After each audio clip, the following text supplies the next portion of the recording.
You can't come to the funeral, Roger said, his voice sharp with finality when he heard about his father's passing after a long illness. What kind of wife skips her father-in-law's funeral? Despite my objections, Roger stood his ground, and I couldn't grasp why. On the day of the funeral, I couldn't stay away and went to observe discreetly. There, I saw Roger seated with a woman I didn't recognize at the family's side.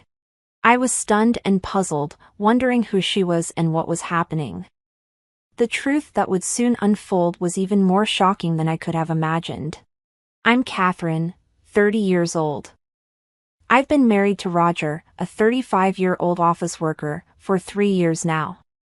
We don't have children yet. Roger's work often takes him away, leaving him home only about 3 days a week. During his absences, I immerse myself in drawing comics. On his days off, we enjoy shopping, watching movies, and making the most of our time together. Roger's mother passed away when he was a child, leaving his father to raise him and his sister, Sarah, on his own. In the early days of our marriage, we often made the 2-hour drive to visit Roger's family. However, as his father's health declined over the past year, our visits became less frequent. Roger explained, "Doug doesn't want you to see him like this, so I refrained from visiting as his condition worsened." One evening, after Roger returned from work, his phone rang. "Oh, Dad's passed away," he said, his voice flat as he relayed the news. I stopped preparing dinner, and Roger sighed deeply after ending the call. "Was that real? Did you hear that? His condition must have deteriorated suddenly." It was his Uncle Terry who had called. The news of Roger's father's death came swiftly, and Uncle Terry hadn't even had time to contact Roger beforehand. The funeral was scheduled for the day after tomorrow, and Roger was clearly unsettled by the sudden turn of events. As I watched him with concern, I gently suggested, "I'll come with you to the funeral." "No, you absolutely can't come," Roger responded firmly. "Huh?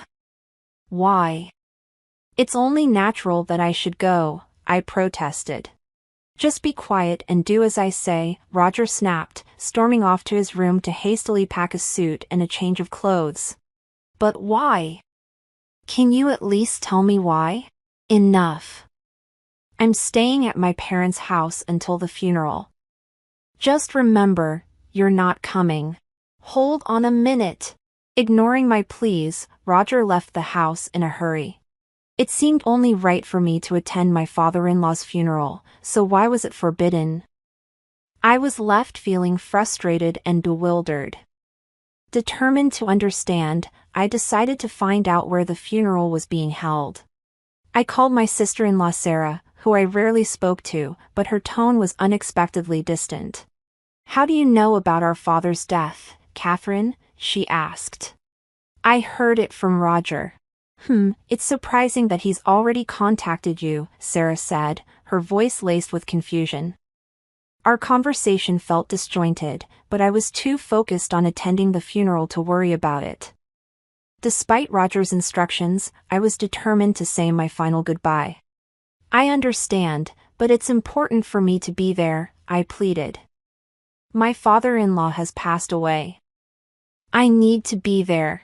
After a brief silence, Sarah agreed, "All right, but you must keep this between us, okay?" She then provided me with the location and time of the funeral but instructed, "Arrive after the service has started and find a seat where you won't draw attention." I didn't fully understand why I was being kept in the shadows, but I managed to arrange bereavement leave from work and prepared to go. Following Sarah's advice, I arrived at the funeral a bit late. To my surprise, I saw an unfamiliar woman seated next to Roger in the chief mourner's spot. Who is she? Why is she sitting next to my husband? In a daze, unsure of what was unfolding, I quietly took a seat in the back row of the venue. As I settled in, I overheard whispers from the seats in front of me. "Is that woman Roger's new wife, Lucy?" one person asked. Poor Roger. His ex-wife apparently left him with divorce papers and vanished, another voice said. I also caught snippets of other murmurs suggesting I might be having an affair or in financial trouble. The shock of these revelations left me feeling weak and my heart raced. I had never filed for divorce, nor had we ever discussed separation. What was this remarriage about? The situation was becoming clearer as I pieced together the rumors. The woman sitting next to Roger appeared to be in her early 20s and frequently touched her noticeably rounded belly, even though her funeral attire was loose. When it was finally my turn to pay my respects, I stood up. The previously hushed atmosphere of the room began to buzz with murmurs. She really had the nerve to show up. How insensitive, I heard as I slowly made my way to the row where Roger was seated. When Roger's gaze met mine, his face went pale, and he looked visibly shaken, but his new wife seemed completely unaware of his distress. I finished paying my respects and, eager to escape Roger's penetrating stare, left the funeral home quickly. I headed straight to City Hall, where I retrieved my copy of the family register. It showed a deregistration indicating that our divorce had been finalized 5 months ago. My hands shook with anger, and my mind felt numb. How could he have filed for divorce and remarried without my knowledge? I was determined to make him pay for this betrayal. Even after several days, Roger did not return home, and there was no communication from him. Hadn't he said he would stay at his parents' house until the funeral was over? I wanted to confront him, but I decided to wait and see what he would do next. Why would he go through a secret divorce and remarry while still living with me? There had to be more to this story. Reflecting on Roger's past actions, a realization struck me, and I quickly turned on my computer. I recalled him typing away at a blog late into the night. As I sifted through his browsing history, I found a blog titled Roger the Dragon King's Wild Diary. The blog didn't show any pictures of Roger's face, but it did feature photos of his car and our home, confirming it was his. As I read through his posts, it became clear that he had been meticulously planning something, and my anger surged with each detail I uncovered. That's it, I thought, hatching a brilliant plan to get back at Roger. I called my sister-in-law Sarah and another accomplice, preparing carefully. I couldn't wait to see Roger's reaction on the day of the operation. On the appointed day, I stood in front of the house Roger shared with his new wife, Lucy. After a while, a delivery truck arrived, and the delivery man began unloading a pile of packages. Lucy stepped out of the house, her voice rising in confusion. "What the hell is this? Whose packages are these? Hey, darling!" Roger emerged from the house, his eyes widening in shock at the sight of the boxes. "What's going on?" he asked, leaning in to read the sender's name. As he saw it, he started acting suspiciously, spreading his arms to obscure the packages. Well, of course he would, I thought. With the sender listed as ex-wife Hart, Roger couldn't possibly stay calm. Lucy's voice grew louder. "Ex-wife? What's this about? I had no idea." Roger didn't answer. Instead, he quickly paid the delivery fee of $200. As he turned to face me, hidden in the shadows of a nearby lamppost, our eyes met. "Hey, you, what are you doing here?" "I got your address from your sister, Sarah," I replied. I then turned to Lucy, who was watching us with confusion, and gave her a friendly smile. "Hi, Lucy. I'm Catherine, Roger's ex-wife. I sent these packages. I'm sorry to surprise you like this. Roger filed for divorce 5 months ago without telling me." I showed Lucy our marriage certificate, which took her by surprise. She then invited me inside, suggesting we discuss things without causing a scene outside. Once in the living room, I ignored my trembling husband next to Lucy and addressed her directly. "Lucy, when did you start dating Roger?" "About a year ago. He told me he was single," Lucy said. "I can't believe this," I replied, struggling to process the situation. "That's quite something. So he's been deceiving both of us," I said, noting Roger's casual demeanor. Come on, don't make such a big deal out of it. It's just a misunderstanding, right? Roger laughed, his lack of remorse evident. I was taken aback by his nonchalant attitude. It's unacceptable that you filed for divorce without my consent. I'm suing you for $30,000 in alimony. You've been unfaithful, so it's only fair. Why should I have to pay that? Roger protested, his anger rising. Meanwhile, Lucy remained surprisingly calm, unaffected by the escalating argument. Well, don't be so stingy. Just pay her, darling. After all, you're the boss, so $30,000 shouldn't be a big deal, right? I couldn't help but burst into laughter at Lucy's comment. She looked at me, puzzled. Who's the boss? Roger's been lying about that too, Lucy. He's just an ordinary office worker.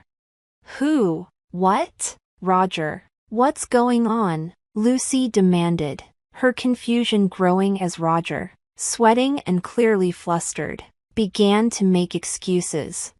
Lucy, I'm sorry for the lies. When my father died, I thought I'd come into a lot of money. His absurdity only made me laugh bitterly. From his blog, it was clear Roger was deluded into thinking he'd inherit a fortune from his father's death. He had fabricated a story about his identity to his mistress, got her pregnant, and eagerly documented his plan to divorce me unilaterally. As I slammed the printed pages of his blog onto the table, the doorbell rang. Roger opened the door to find his Uncle Terry standing there. There's no way you'd inherit anything, you fool. In fact, Terry was the other person I had contacted, aside from Sarah. Before arriving at Roger and Lucy's house, I had called Terry on my cell phone and had him listen to our entire conversation. You told our family that Catherine left you after having an affair and filed for divorce, didn't you?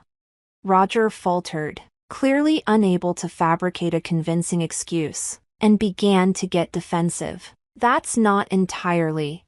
Just because you've made up a story doesn't mean you're entitled to inherit anything. You've been disinherited. It's got nothing to do with the estate. Huh? What are you talking about? According to Terry, Roger had persistently demanded money from my in-laws. When my father-in-law refused, Roger would insult him and sometimes even resort to physical abuse. Realizing his end was near, my father-in-law had preemptively disinherited Roger. Wait a minute, so you're saying I'm not getting any of the inheritance? I have debts because I was relying on my father's money. What am I supposed to do? That's what you deserve, I said, feeling a grim satisfaction. If your father wanted you to become a responsible person, that's why he decided not to give you any money. Can't you understand his reasoning? So give me the inheritance, and I'll become more responsible, Roger pleaded, his desperation evident. The more Roger spoke, the more my disgust grew, and it seemed Lucy shared my sentiments. You told me you were a CEO. That's why I got involved with you. I have no interest in a broke man, Lucy said with disdain.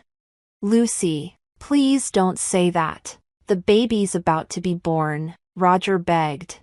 Lucy sighed heavily and glared at Roger. I'll give birth and raise the child on my own. All I need from you is alimony and child support. Lucy, please forgive me, Roger sobbed, but I wasn't about to show him any mercy. And you'll also owe me alimony, I added firmly. That's impossible. I don't have that kind of money, Roger said, his voice tinged with desperation. Oh, I got it, Catherine. Let's try again, he proposed, his audacity clear. What? You had the nerve to file for divorce and now you want to remarry? I was incredulous. Please, I'm begging you. We can work together to repay the debt, Roger pleaded. Are you serious? Infuriated by Roger's selfishness, I shook him off and stormed out of the house with Terry. Shortly after, Lucy served Roger with divorce papers, demanding $20,000 in alimony and $500 a month in child support. My sister-in-law Sarah informed me that, in addition to the $30,000 in alimony I had demanded, Roger was overwhelmed with debt from the mortgage on the house he shared with Lucy. He was reportedly working tirelessly from dawn till dusk to keep up with his financial obligations. Meanwhile, I was reveling in my newfound freedom. Sarah, who was once my sister-in-law, and I have become close friends, and when she stays over, we have a blast catching up and chatting. To add to my joy, a comic strip I created based on my ex-husband's blog posts has gone viral on social media. I'm thrilled to be preparing it for publication, with excitement building as I brainstorm potential titles for the comic. I'm thoroughly enjoying my new, carefree life.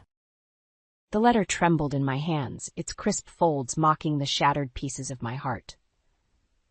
I stood frozen in Richard's office, the scent of his cologne mingling with the acrid taste of betrayal in my mouth. "Sophia? Are you in there?" Richard's voice echoed from the hallway, jolting me back to reality. I hastily shoved the letter into my pocket, smoothing my hair and plastering on a smile as he entered the room. "Hey, honey, I was just looking for that recipe book I lent you." Richard's brow furrowed. "Oh, right. I think it's in one of these drawers." He moved towards his desk, and I felt my pulse quicken. "No worries, I'll find it later," I said, my voice unnaturally high. "How about we go out for dinner tonight? It's been a while since we've had a date night." Richard's eyes darted to his phone. "Actually, Emily just texted. She wants us to pick her up from the airport. Her flight got moved up." "Of course. Emily." I swallowed hard, forcing my smile to stay in place. "That's great. I'll whip up something quick for dinner then." As we drove to the airport, my mind raced. Who was she? How long had it been going on? The words from the letter burned in my memory. "My dearest Richard, these stolen moments with you are never enough." Emily's squeal pierced through my thoughts as she bounded towards us, her designer luggage trailing behind her. "Big brother!" she exclaimed, throwing her arms around Richard. I hung back, watching as they embraced. Emily's eyes finally landed on me, her smile dimming slightly. "Oh, hi, Sophia." "Welcome home, Emily," I said, reaching for her bag. "Here, let me help." "I've got it," she snapped, yanking the handle from my grasp. "I'm not helpless, you know." The drive home was filled with Emily's chatter about her adventures abroad, punctuated by Richard's laughter and encouragement. I sat silently in the back seat, the letter a lead weight in my pocket. As we pulled into the driveway, I noticed a familiar car parked on the street. "Oh, your parents are here," I said, my stomach knotting with dread. Emily rolled her eyes. "Great. I bet Mom's gonna fuss over me all night." If only she knew how lucky she was, I thought bitterly. Inside, Judy and Mark greeted us warmly, though I couldn't help but notice the strain in Judy's smile and the slight tremor in Mark's hands as he hugged Emily. "Sophia, dear," Judy said, turning to me, "would you mind helping me in the kitchen? I brought some casseroles, but they need reheating." I nodded, grateful for the escape, as we worked side by side. Judy's movements were slow and deliberate, her arthritis clearly flaring up. "How are you feeling, Judy?" I asked gently. She waved her hand dismissively. "Oh, you know how it is. These old bones aren't what they used to be." She paused, her voice lowering. "Mark's been having some trouble, too. His memory, well, it's not great." My heart sank. I opened my mouth to respond, but Richard's voice cut through the air. "Sophia, where's dinner?" "Emily's starving after her long flight." I exchanged a weary glance with Judy before calling back. "Coming right up." As I carried the steaming dishes to the dining room, I overheard Emily's hushed voice. "I don't know why you put up with her, Richard. She's so ordinary." I froze, my hand on the doorknob. Richard's response was too low to hear, but his chuckle sent ice through my veins. Taking a deep breath, I pushed open the door, my smile firmly in place. "Dinner's ready, everyone." As I sat down at the table, surrounded by the family I'd given everything for, I felt the weight of the letter in my pocket. Something had to change. I just didn't know what or how yet. I stared at my resignation letter, my finger hovering over the send button. The cursor blinked accusingly, as if asking, "Are you sure about this, Sophia?" No, I wasn't sure, but Richard's words from last night echoed in my head. "Honey, don't you think it's time you focused on our home? My sister and parents need you. We need you." With a deep breath, I clicked send. Just like that, my career vanished into the ether. The bedroom door creaked open, and Richard's head poked in. "Everything okay? You've been in here a while." I forced a smile. "All done. I've officially resigned." His face lit up as he crossed the room, enveloping me in a hug that felt more suffocating than comforting. "That's my girl. You're doing the right thing, Sophia. This is what's best for our family." Our family. The word stung, reminding me of the letter hidden in my dresser drawer. I pulled away, busying myself with organizing the desk. "So, when do we move in with your parents?" I asked, trying to keep my voice steady. "This weekend," Richard replied. "Emily's already there helping them pack up some things." "Of course she was." I back a sarcastic remark. "That's thoughtful of her." Richard's phone buzzed. He glanced at it, a small frown creasing his brow. "Speaking of Emily, she needs some help. I'm gonna head over there now. You'll be okay packing up here, right?" Before I could respond, he was already halfway out the door, leaving me alone with the echoes of my shattered dreams. The next few days passed in a blur of cardboard boxes and packing tape. By Saturday morning, we were pulling into Richard's parents' driveway, our car laden with the remnants of our old life. Emily stood on the porch, her arms crossed. "Finally! I've been waiting all morning. There's so much to do, and Mom and Dad are useless." I bit my tongue, reminding myself that this was for the best, for the family. As we unloaded the car, I noticed Mark struggling with a box, his hands shaking. I rushed over, gently taking it from him. "Let me help you with that, Mark." He looked at me, confusion clouding his eyes. Who are you again?" My heart sank. Judy had mentioned his memory issues, but I hadn't realized how bad they'd gotten.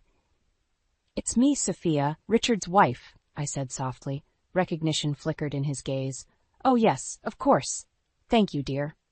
From behind us, Emily's voice rang out. "Sophia, stop chatting and come help me with these curtains. They're not going to hang themselves." I shared a weary glance with Mark before heading inside. Judy was in the kitchen, attempting to prepare lunch with trembling hands. "Here, let me take over," I offered, gently guiding her to a chair. She sighed gratefully. "You're a godsend, Sophia. I don't know how we'd manage without you." As I chopped vegetables, I couldn't help but wonder, how had they been managing before? And why was it suddenly my responsibility? The day wore on, filled with unpacking, organizing, and a constant stream of demands from Emily. By evening, exhaustion had settled deep in my bones. I found Richard in the study, engrossed in his laptop. "Hey," I said softly, "I was thinking maybe we could order in tonight. Everyone's tired and—" "No need," he interrupted, not looking up. "Emily's already started cooking. She says you've been too busy to handle dinner." I stood there, stunned. "But I've been unpacking all day. When did she—" "Look, Sophia," Richard said, finally meeting my gaze. "I know this is an adjustment, but Emily's really stepping up. Maybe you could learn a thing or two from her, yeah?" The words hit me like a physical blow. I opened my mouth to argue, to defend myself, but the fight drained out of me. What was the point? As I turned to leave, my eye caught a glimpse of Richard's phone screen. A text message preview glowed ominously. "Missing you already. Can't wait for our next." The rest was cut off, but it was enough. My suspicions confirmed, I stumbled out of the room, my world tilting on its axis. In the hallway, I leaned against the wall, struggling to breathe. What had I done? I'd given up everything. My career, my independence, for a man who didn't even respect me enough to hide his infidelity. From the kitchen, I heard Emily's laughter, punctuated by the clatter of pots and pans. This was my life now. But for how long? As I straightened up, wiping away a stray tear, I made a silent vow. This wouldn't be forever. Somehow, someway, I would find a way out. I had to. The morning sun streamed through the kitchen window, mocking my sleepless night. I'd spent hours tossing and turning, Richard's infidelity and Emily's constant demands swirling in my mind. Now, as I prepared breakfast for the household, exhaustion clung to me like a second skin. "Sophia!" Emily's shrill voice pierced the air. "Where's my green smoothie?" I bit back a sigh. "Coming, Emily. Just finishing up Mark's oatmeal." She appeared in the doorway, perfectly coiffed despite the early hour. "I need it now. I have yoga in 20 minutes. "Of course," I muttered, abandoning the oatmeal to blend her smoothie. As I handed her the glass, she wrinkled her nose. "Ah, did you use the right protein powder? This looks off." Before I could respond, Judy shuffled into the kitchen, her movements slow and pained. "Good morning, dears. Sophia, have you seen my pills? I can't seem to find them." "They're on your nightstand, Mom," Emily said, rolling her eyes. "Sophia, shouldn't you have reminded her?" I clenched my jaw, forcing a smile. "I'll go get them for you, Judy." As I climbed the stairs, I heard Emily's voice drift up. "Honestly, what would you do without me? Sophia's so scatterbrained lately." Tears pricked my eyes, but I blinked them away. I wouldn't give her the satisfaction. The day dragged on, a blur of chores and thinly veiled insults. By afternoon, I was desperate for a moment of peace. I slipped out to the garden, hoping to catch my breath. To my surprise, Mark was there, staring at a rosebush with a puzzled expression. "Mark?" I approached him cautiously. "Are you okay?" He turned to me, confusion clouding his eyes. I can't remember how to prune these. I've done it for years, but now..." My heart ached for him. "It's all right," I said gently. "Why don't we do it together?" As we worked side by side, Mark's hands steadied. He smiled at me, a glimmer of his old self shining through. "You know, you remind me of someone. Someone kind." "It's me, Mark. Sophia," I reminded him softly. Recognition flickered in his gaze. "Ah, yes, Richard's wife. You're a good girl, Sophia. Don't let them change you." Before I could ask what he meant, Emily's voice shattered the moment. "There you are. I've been looking everywhere. The living room needs vacuuming, and Richard wants to know what's for dinner." I stood, brushing dirt from my knees. "I'll be right there." As I turned to go, Mark grabbed my hand. "Remember," he whispered, "you're stronger than they know." His words echoed in my mind as I trudged back to the house. Was I strong? Or was I just a doormat? That evening, as I prepared dinner, Richard sauntered into the kitchen. "Smells good in here," he said, reaching for a taste. I swatted his hand away playfully, almost forgetting our problems for a moment. "You'll have to wait like everyone else." He chuckled, then his expression turned serious. "Listen, Sophia, I've been thinking. Maybe we should look into getting some help around here." My heart leapt. Finally, he was seeing how overwhelmed I was. "That would be wonderful," I started, but he cut me off. "Great. I'll ask Emily to start interviewing housekeepers tomorrow. You could use the extra hand, and it'll free you up to focus more on Mom and Dad's care." The knife I was holding clattered to the counter. "What?" "But I thought..." Richard frowned. "Thought what? This is the perfect solution. Emily's got great taste. She'll find someone suitable." As if summoned, Emily breezed into the kitchen. "Ooh, are we talking about the new housekeeper? I have some great candidates in mind already." I stood there, stunned, as they discussed my replacement as if I weren't even in the room. The injustice of it all bubbled up inside me, threatening to spill over. "No," I said quietly. They both turned to look at me. "What was that?" Richard asked. I took a deep breath, Mark's words echoing in my ears. "You're stronger than they know." I said no, I won't be pushed aside in my own home. If anyone's going to hire help, it'll be me. Emily's eyes widened in shock, while Richard's narrowed dangerously. "Sophia," he said, his voice low and warning. "Don't be difficult. We're trying to help you." I met his gaze, standing my ground. Are you, or are you just trying to replace me?" The tension in the room was palpable, crackling like electricity. For the first time in months, I felt a spark of my old self igniting. I didn't know what would happen next, but I knew one thing for certain. This was far from over. The days following my stand in the kitchen blurred together in a haze of tension and icy silence. Richard barely looked at me, while Emily's demands grew more outrageous by the hour. But I refused to back down. I was done being their doormat. One morning, as I was helping Judy with her physical therapy exercises, Emily burst into the room, her face flushed with anger. "Sophia, why isn't my laundry done? I need my blue dress for tonight's party." I took a deep breath, steadying myself. "I'm sorry, Emily, but I'm busy helping your mother right now. Your laundry will have to wait." Emily's eyes narrowed dangerously. "Excuse me, I don't think you understand your place here. You're nothing but a glorified maid." The words stung. But I held my ground. "I'm Richard's wife and your sister-in-law. I'm here to help your parents, not to be your personal servant." "How dare you!" Emily shrieked. She turned to Judy, who was watching the exchange with wide, fearful eyes. "Mom, are you hearing this? She's refusing to do her job." Judy opened her mouth to speak, but no words came out. She looked between us, helpless and confused. "That's enough," I snapped, my patience finally breaking. "Judy needs her rest." We can discuss this later. I ushered Emily out of the room, ignoring her protests. As I closed the door behind us, I came face to face with Richard. "What's going on here?" he demanded, his eyes cold. Emily immediately latched onto his arm. "Richard, Sophia is being impossible. She won't do my laundry, and she was so rude to Mom." I felt a flicker of hope as Richard turned to me. Surely he'd see through Emily's lies. But my heart sank as I saw the familiar look of disappointment settle on his face. "Sophia, we've talked about this," he said, his voice low and threatening. "Your job is to take care of this family, all of us. Is that really so hard to understand?" Something inside me snapped. My job? My job? I gave up my career for this family. I've been cooking, cleaning, and caring for your parents around the clock. And what have you done, Richard, besides favoring your sister and sneaking around with other women? The words hung in the air, heavy and damning. Richard's face paled, while Emily gasped dramatically. "What are you talking about?" Richard sputtered, but the guilt in his eyes gave him away. I laughed bitterly. "I found the letter, Richard. I know about your affair. How long has it been going on? Does Emily know? Does she approve of her perfect brother cheating on his wife?" That Emily's shocked expression quickly morphed into a sneer. "Well, can you blame him? Look at you, Sophia. You're hardly wife material anymore." Her words cut deep, but I refused to let them see me cry. "I'm done," I said, my voice shaking with emotion. "Done with both of you and your manipulations. I'm here for Judy and Mark, not to be your punching bag." I turned on my heel and stormed off, leaving them gaping in the hallway. As I reached the sanctuary of my room, I heard Richard's footsteps behind me. "Sophia, wait," he called, his voice softer now. "Let's talk about this. We can work it out."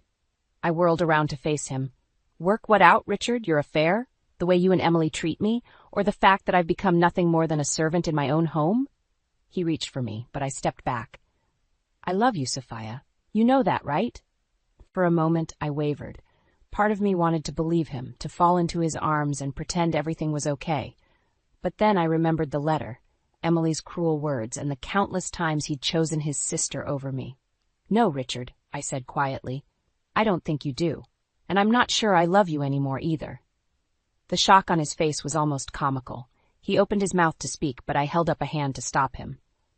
"I need time to think," I said. "About us, about this whole situation. I can't keep living like this." As I closed the door in his face, I leaned against it, my heart pounding. I'd finally said the words I'd been holding back for so long. Now I had a decision to make. Stay and continue this charade of a marriage, or find the strength to walk away and reclaim my life. Whatever I chose, I knew one thing for certain: things would never be the same again. The tension in the house was palpable as I prepared for the weekly family dinner. My confrontation with Richard and Emily had left an uneasy truce, but I knew it was only a matter of time before something snapped. As I set the table, my hands trembling slightly, Judy shuffled into the dining room. "Sophia, dear," she said, her voice weak. "I'm not feeling well. I don't think I can make it to dinner." I rushed to her side, concern etched on my face. "What's wrong, Judy? Do you need to see a doctor?" She waved me off. No, just tired. But could you bring me some soup later?" I nodded, helping her back to her room. As I tucked her in, she grabbed my hand. "You're a good girl, Sophia. Don't let them tell you otherwise." Her words warmed my heart, but as I closed her door, I heard Emily's shrill voice from downstairs. "Sophia, where's dinner? We're all waiting." Taking a deep breath, I descended the stairs. Richard, Emily, and Mark were already seated at the table, looking impatient. "Sorry for the delay," I said, placing the dishes on the table. "Judy isn't feeling well, so she'll be eating in her room." Emily rolled her eyes. "Typical. She's always finding excuses to avoid family time." I bit my tongue, focusing on serving the food instead of responding to her callousness. As we ate, the silence was oppressive. Richard kept glancing at his phone, while Emily picked at her food with a look of disdain. Finally, Mark spoke up. "This is delicious, Sophia. You've outdone yourself." I smiled gratefully at him, but Emily scoffed. "Please, Dad, it's just pot roast. Anyone could make this." "Then why don't you try cooking sometime?" I snapped, my patience wearing thin. Emily's eyes widened in mock surprise. "Me? Cook? That's what we keep you around for, isn't it?" Richard cleared his throat. "Emily, that's enough." For a moment, I felt a flicker of hope. Was he finally going to stand up for me? But then he continued, Sophia knows her role in this family. There's no need to remind her. The words hit me like a physical blow. I stood up abruptly, my chair scraping against the floor. My role? I said, my voice shaking with anger. And what exactly is that, Richard? To be your personal maid? Your punching bag? Emily smirked. Well, you're certainly not here for your sparkling personality. Something inside me snapped. That's rich coming from you, Emily, the perpetual child who can't even do her own laundry. And you, I turned to Richard, the cheating husband who can't see past his sister's manipulations. You two deserve each other. The room fell silent, shock written across their faces. Even Mark looked up from his plate, a hint of pride in his eyes. Richard stood slowly, his face red with anger. Sophia, I think you need to calm down and remember your place. My place? I laughed bitterly. I gave up everything for this family. My career, my independence, my self-respect. And for what? To be treated like dirt? I turned to leave, but Emily's voice stopped me. Go ahead, run away. It's what you're good at. You can't handle being part of this family because you know you'll never truly belong. Her words cut deep, but as I looked at their smug faces, something shifted inside me. I was done being their victim. You're right, Emily, I said calmly. I don't belong in this toxic environment, and it's about time I did something about it. With that, I walked out of the dining room, ignoring Richard's calls for me to come back. As I climbed the stairs, a plan began to form in my mind. I couldn't leave Judy and Mark in this hellish situation, but I couldn't stay either. I reached for my phone, scrolling through my contacts until I found the number I was looking for. My old colleague from the nursing home where I used to volunteer. As the phone rang, I took a deep breath. This was it, the point of no return. Hello? A friendly voice answered. Hi, Sarah, I said, my voice steady with newfound determination. It's Sophia. I need your help with something. As I explained my plan, a weight lifted from my shoulders. For the first time in months, I felt a glimmer of hope. I didn't know exactly what the future held, but I knew one thing for certain. I was taking back control of my life, starting now. The next few weeks were a whirlwind of secret phone calls and clandestine meetings. Sarah had come through with information on Sunset Grove, a top-rated nursing home known for its compassionate care. It was perfect for Judy and Mark, but the cost was astronomical. I knew what I had to do. One afternoon, while Richard was at work and Emily was out shopping, I slipped into the study. My hands shook as I logged into the family's joint account. The balance made my eyes widen. Years of Richard's successful career had left a substantial nest egg. I took a deep breath and initiated the transfer. As I watched the funds move, guilt gnawed at me. Was I doing the right thing? But then I remembered Judy's frail form, Mark's confused eyes, and the constant barrage of insults from Richard and Emily. This wasn't just about me anymore. The next day, I took Judy and Mark for a day trip to Sunset Grove. As we toured the facility, I watched their faces carefully. It's lovely here, Judy said, her eyes bright for the first time in months. So peaceful. Mark nodded, actually smiling. Reminds me of our first home, doesn't it, dear? My heart swelled. This was the right decision. As we prepared to leave, I pulled the director aside. They'll be moving in next week, I whispered.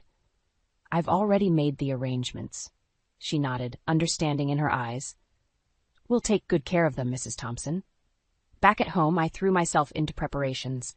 I packed Judy and Mark's belongings bit by bit, hiding suitcases in the back of my car. Richard and Emily were too self-absorbed to notice anything amiss. The night before the big move, I sat with Judy and Mark in their room, my heart heavy. I need to tell you something, I began, my voice trembling. Tomorrow you're going to move to Sunset Grove. Permanently.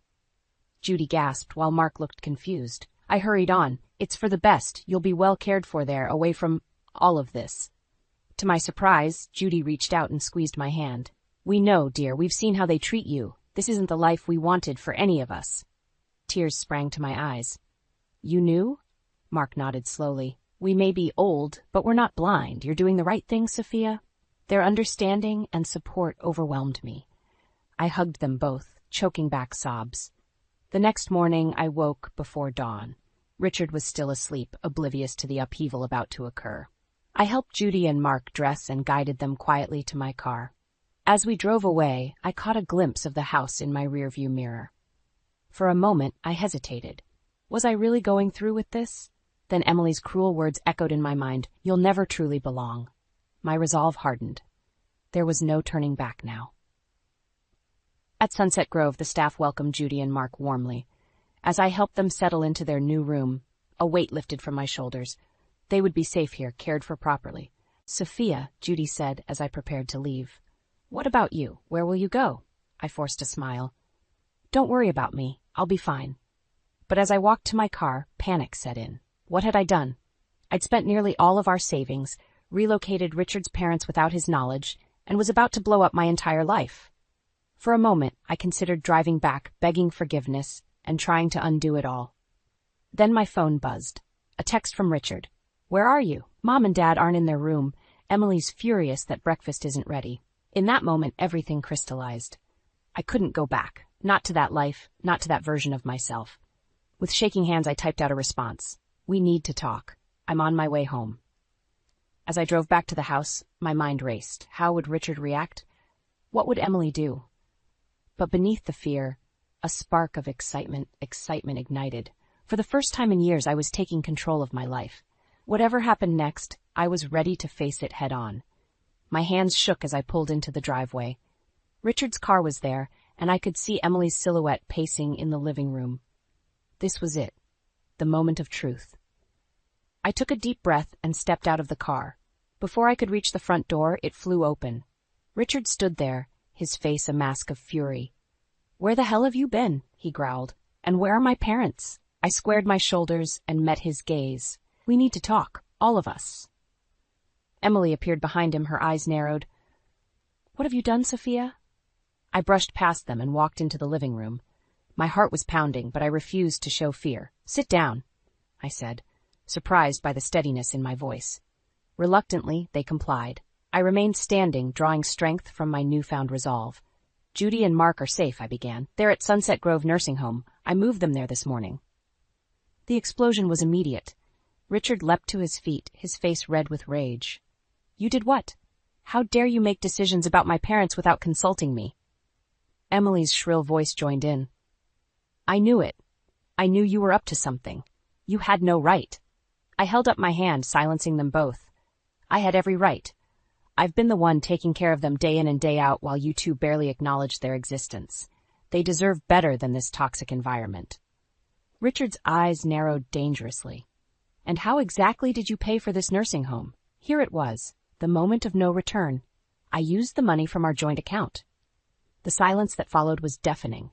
Then Richard exploded again, his voice rising to a roar. "You stole from me? That's my money, Sophia! Mine!" "Our money," I corrected, my voice ice cold. "Or have you forgotten that I gave up my career to be here? To take care of your family while you gallivanted around with other women?" Emily gasped, her eyes darting between Richard and me. "What is she talking about, Richard?" I laughed bitterly. "Oh, he didn't tell you? Your perfect brother has been cheating on me. I found the letter, Richard. I know everything." Richard's face paled, then flushed with anger. "You had no right to go through my things. And you had no right to betray our marriage." I shot back. Emily, for once, seemed at a loss for words. She sank back into the couch, her smug expression replaced by shock. I took a deep breath, steeling myself for what came next.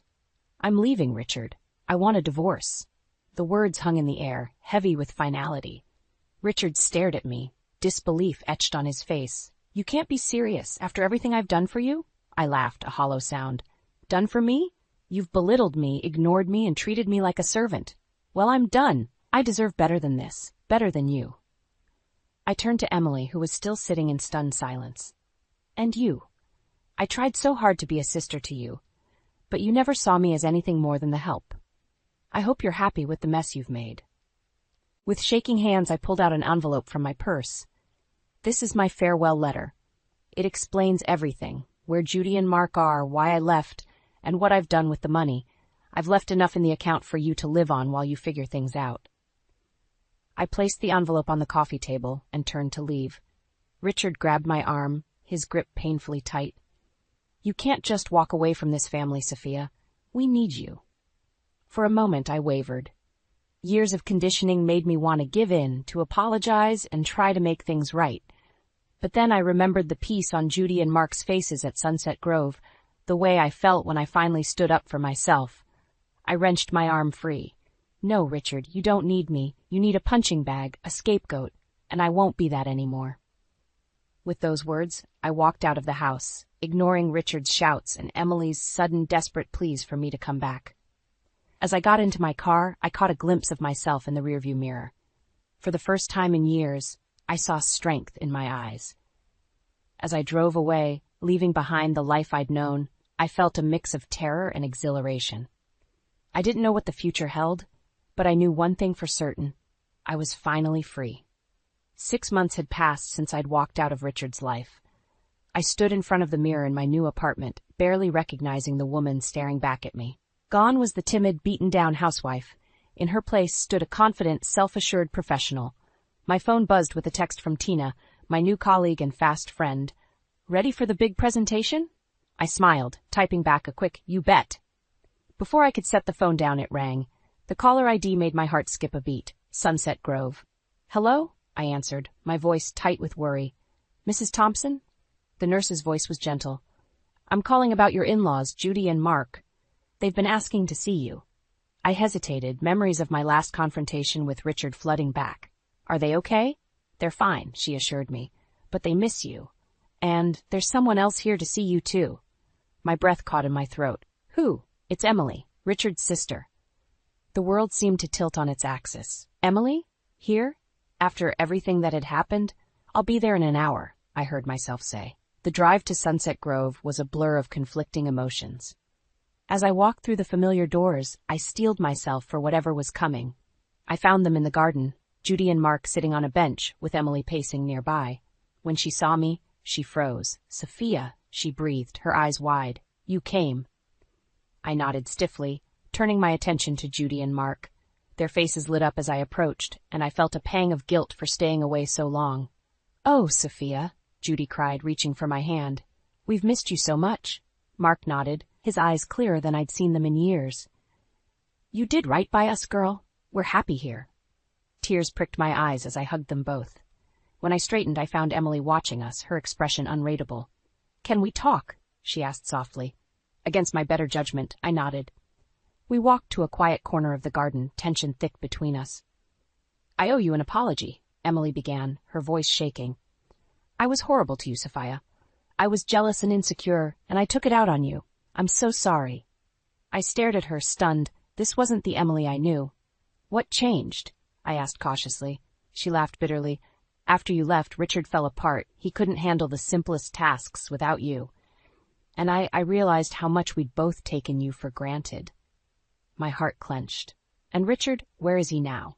Emily's eyes filled with tears. "He's in rehab.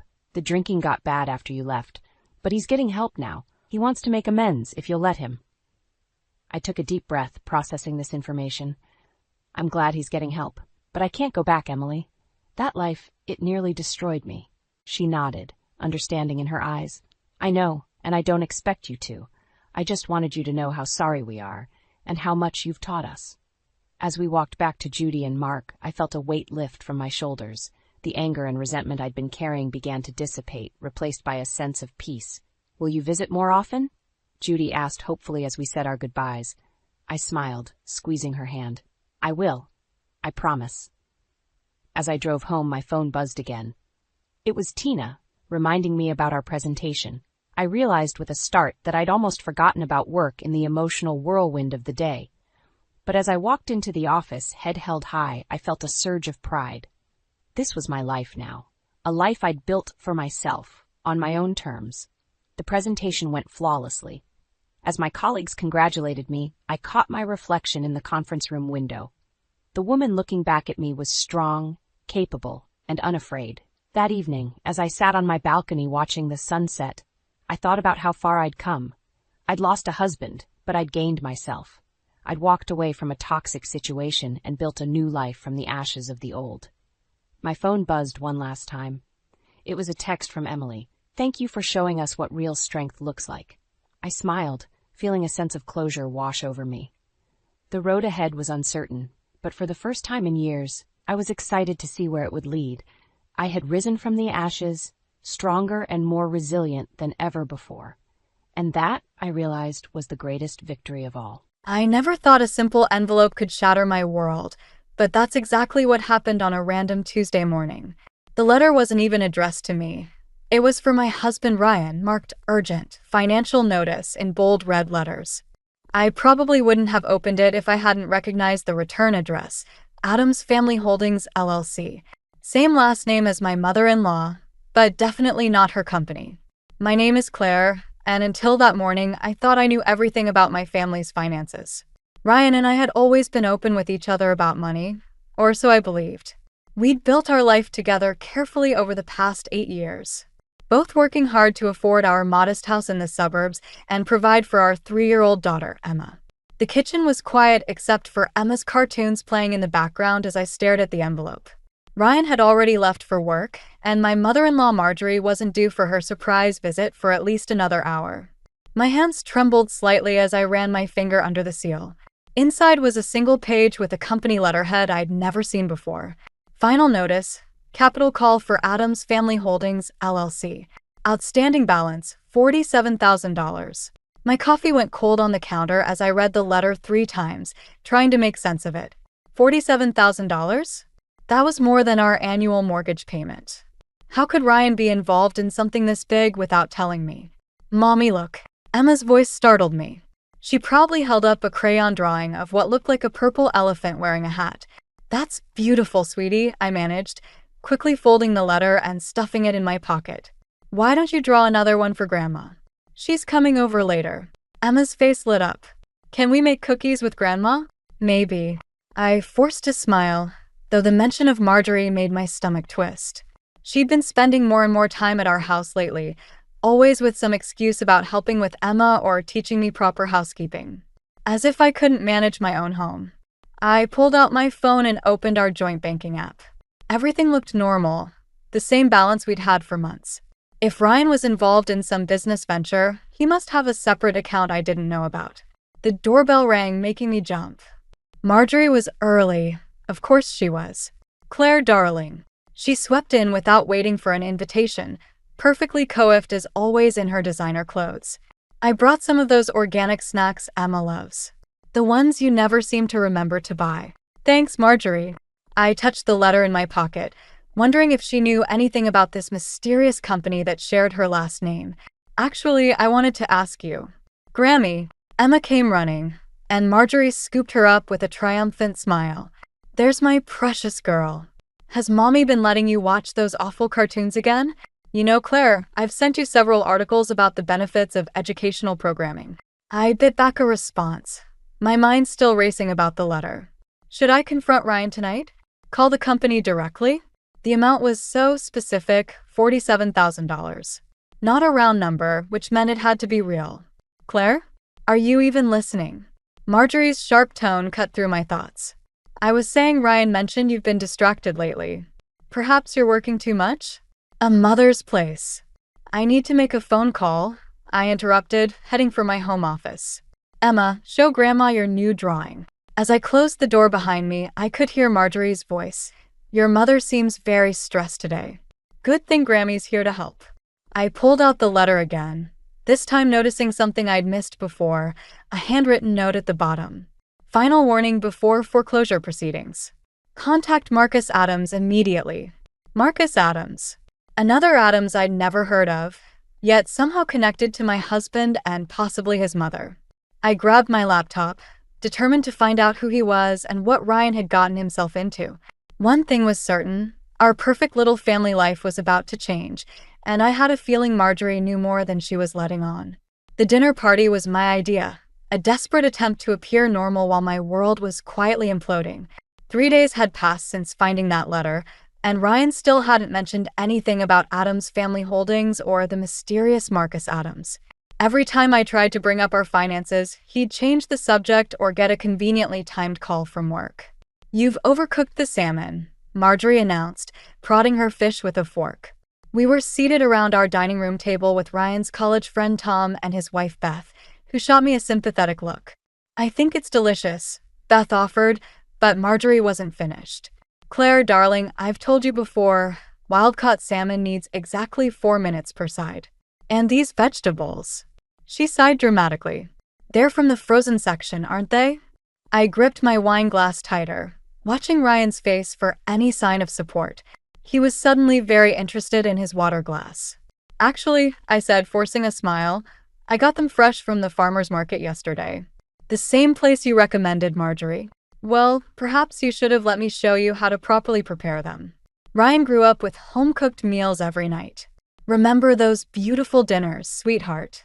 Ryan nodded, still not meeting my eyes. Mom's cooking was always amazing. The conversation drifted to safer topics. Tom's new job, Beth's garden, the weather.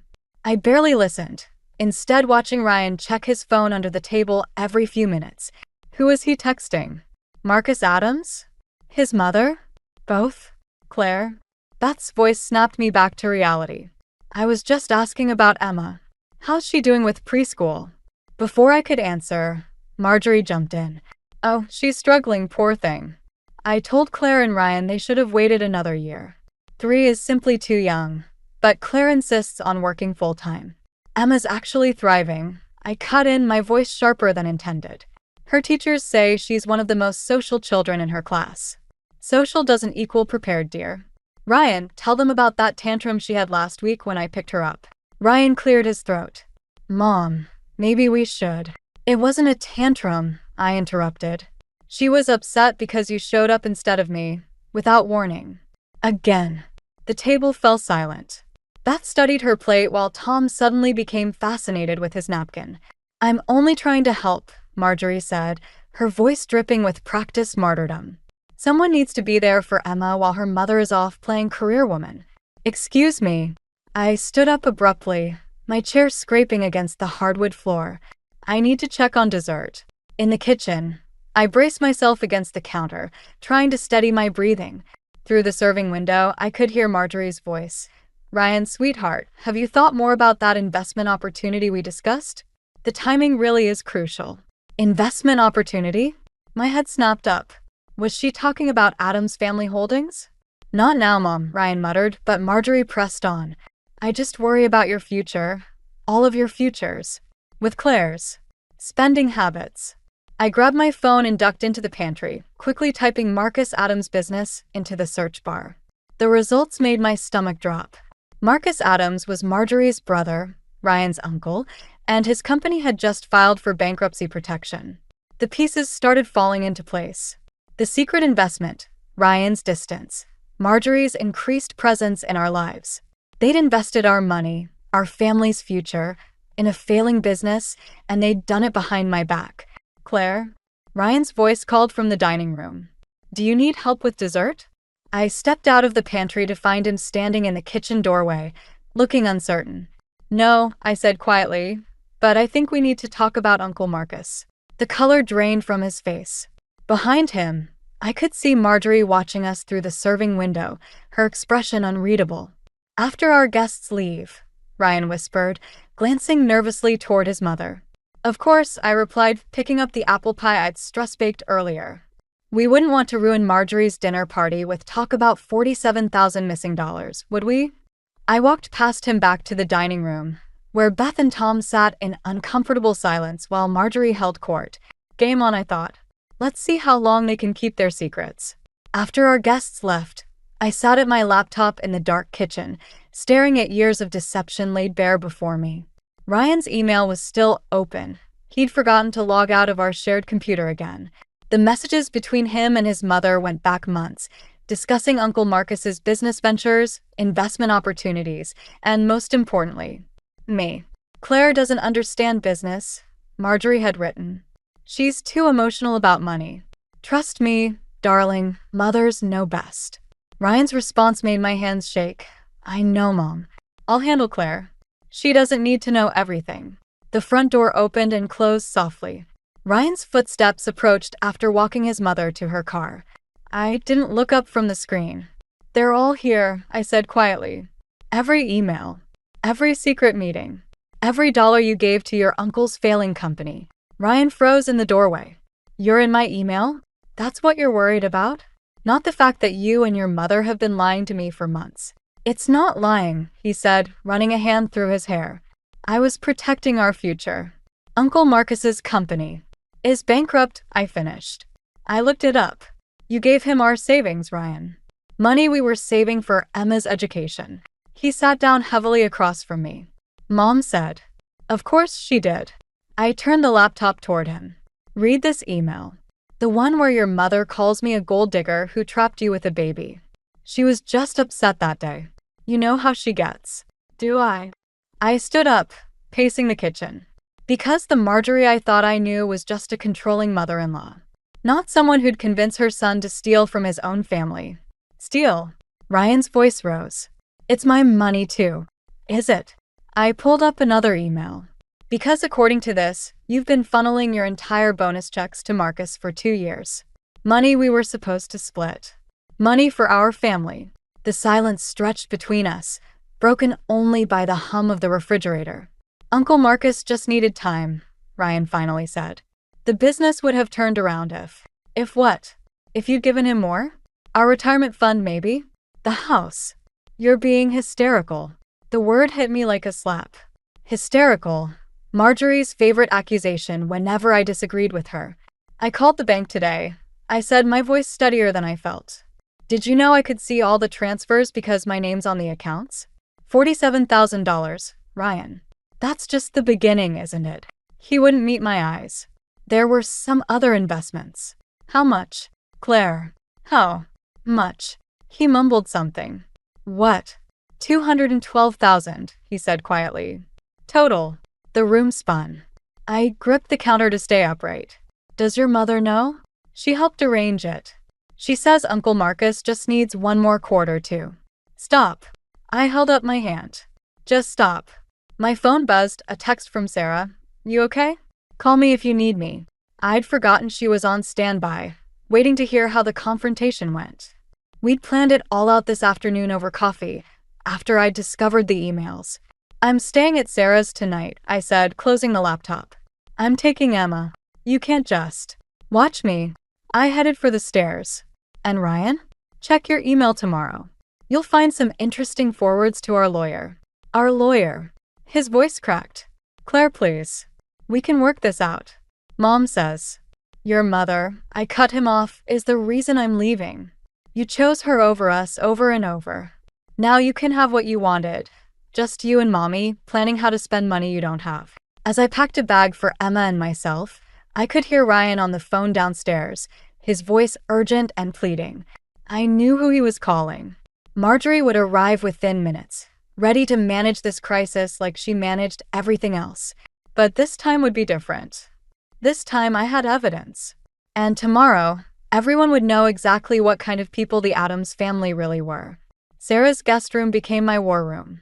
Empty coffee cups littered the desk where I'd spent the last 3 days, combing through bank statements and emails, building my case.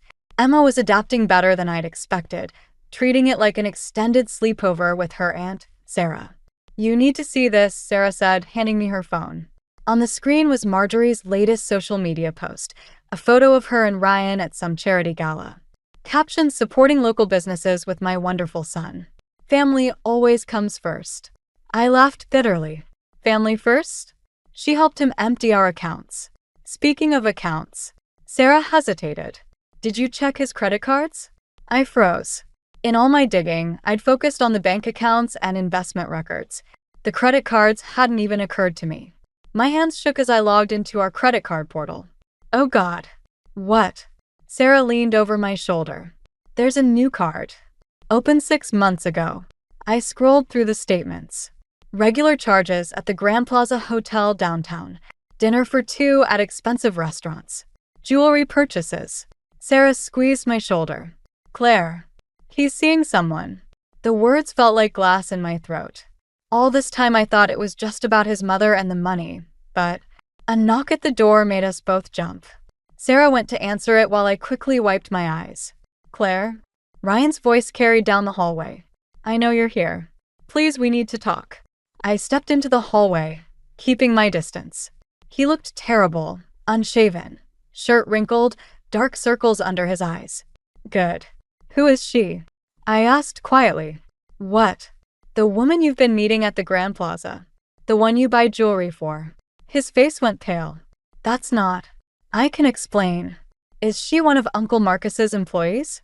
Someone your mother introduced you to? No. Those charges. They're for Mom. I stared at him. What? The hotel has the spa package she likes. And the jewelry. It's her birthday next month.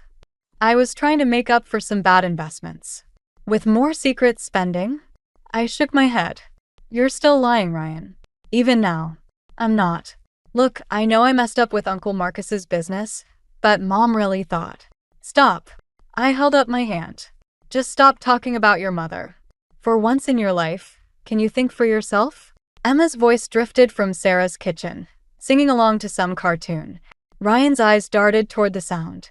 Let me see her, he pleaded. She needs her father. She needs stability and honesty. Two things you clearly can't provide. I'll tell you everything. About Uncle Marcus, the business, all of it. Just come home. Mom says she'll back off, give us space. Mom says. I laughed. You still don't get it. This isn't about your mother anymore. It's about you choosing her over us every single time. That's not fair. Neither is emptying our savings without telling me.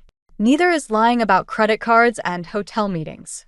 Sarah appeared beside me, arms crossed. I think you should leave, Ryan. He ignored her. Claire, please. I got us tickets to Italy. A family vacation, just the three of us. No mom, no business talk. We can fix this. The invitation caught me off guard.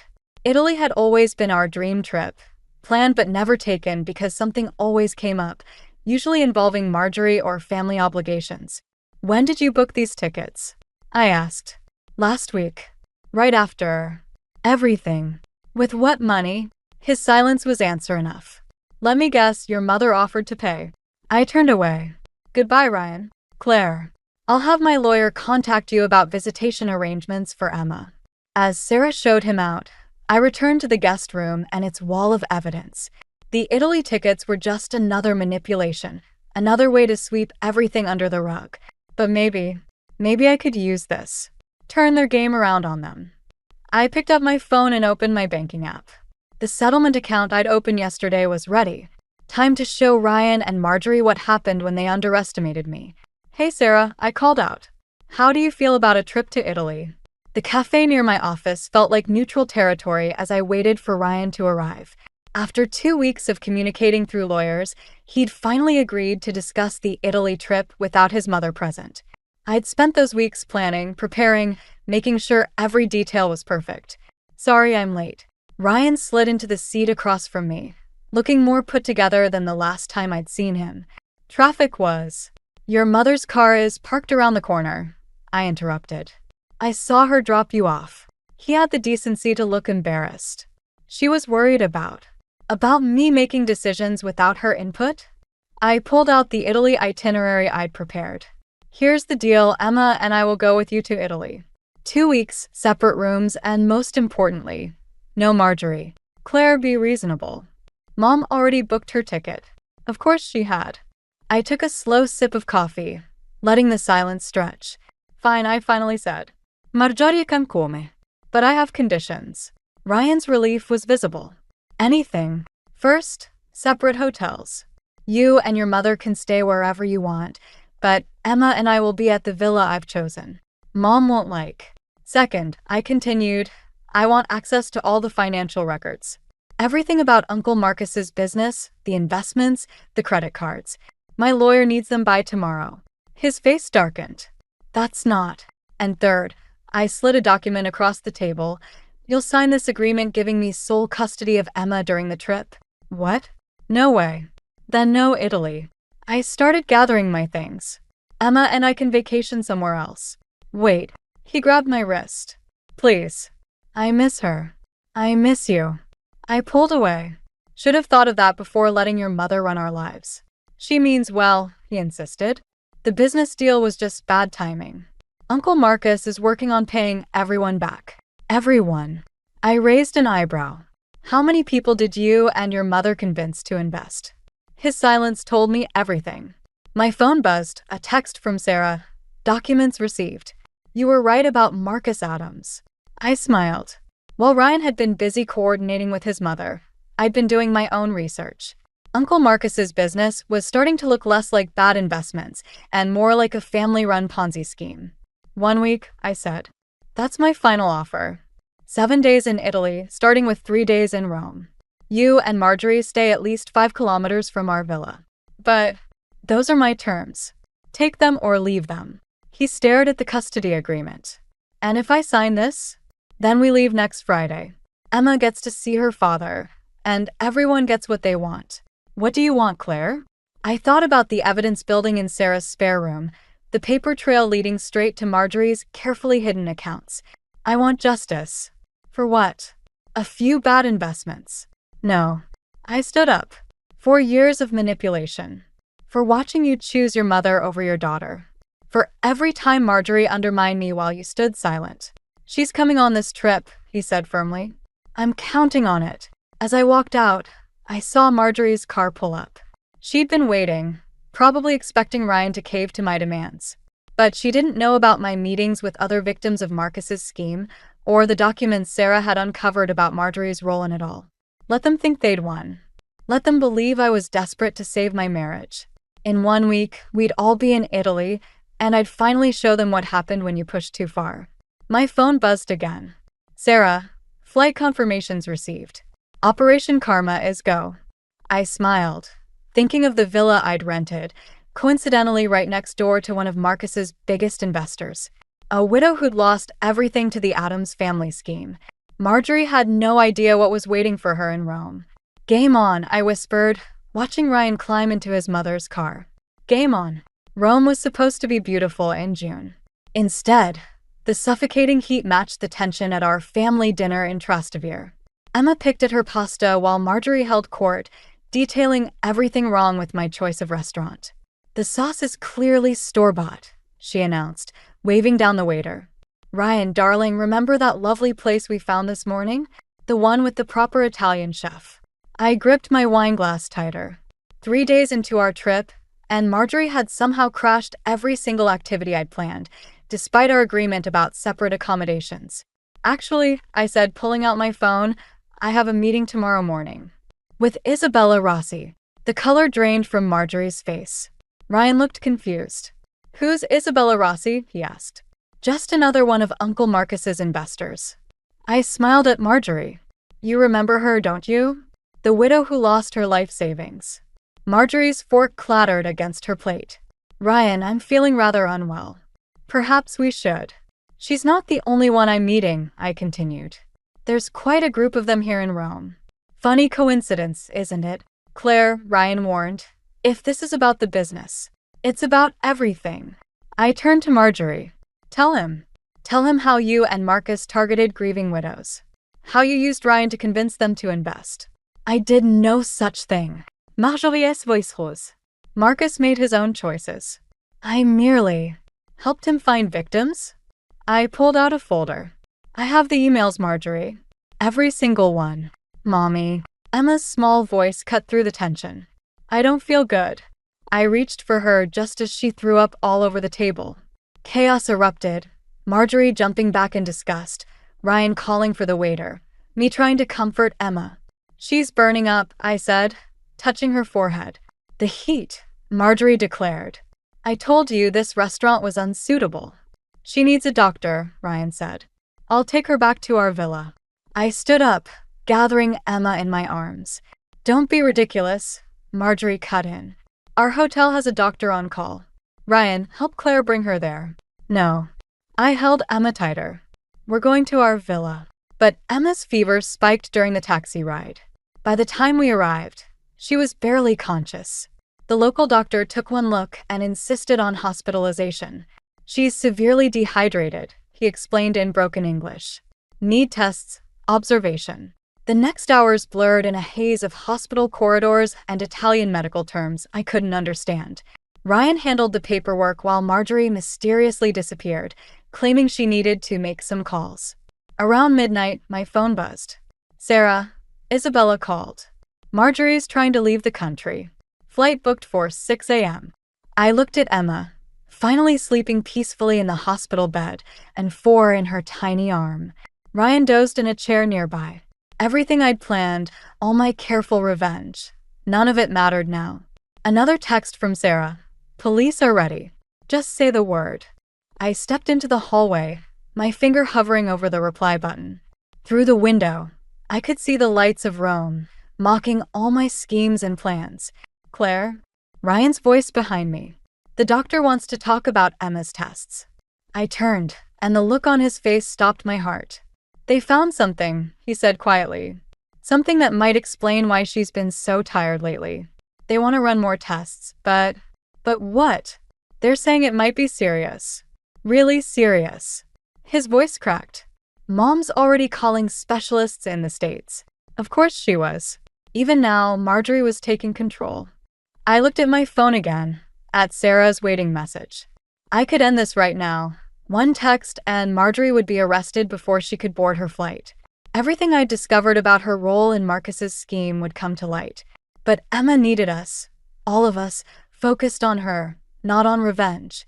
I deleted Sarah's message and walked back into Emma's room, where machines beeped steadily, and my daughter looked so small against the white hospital sheets.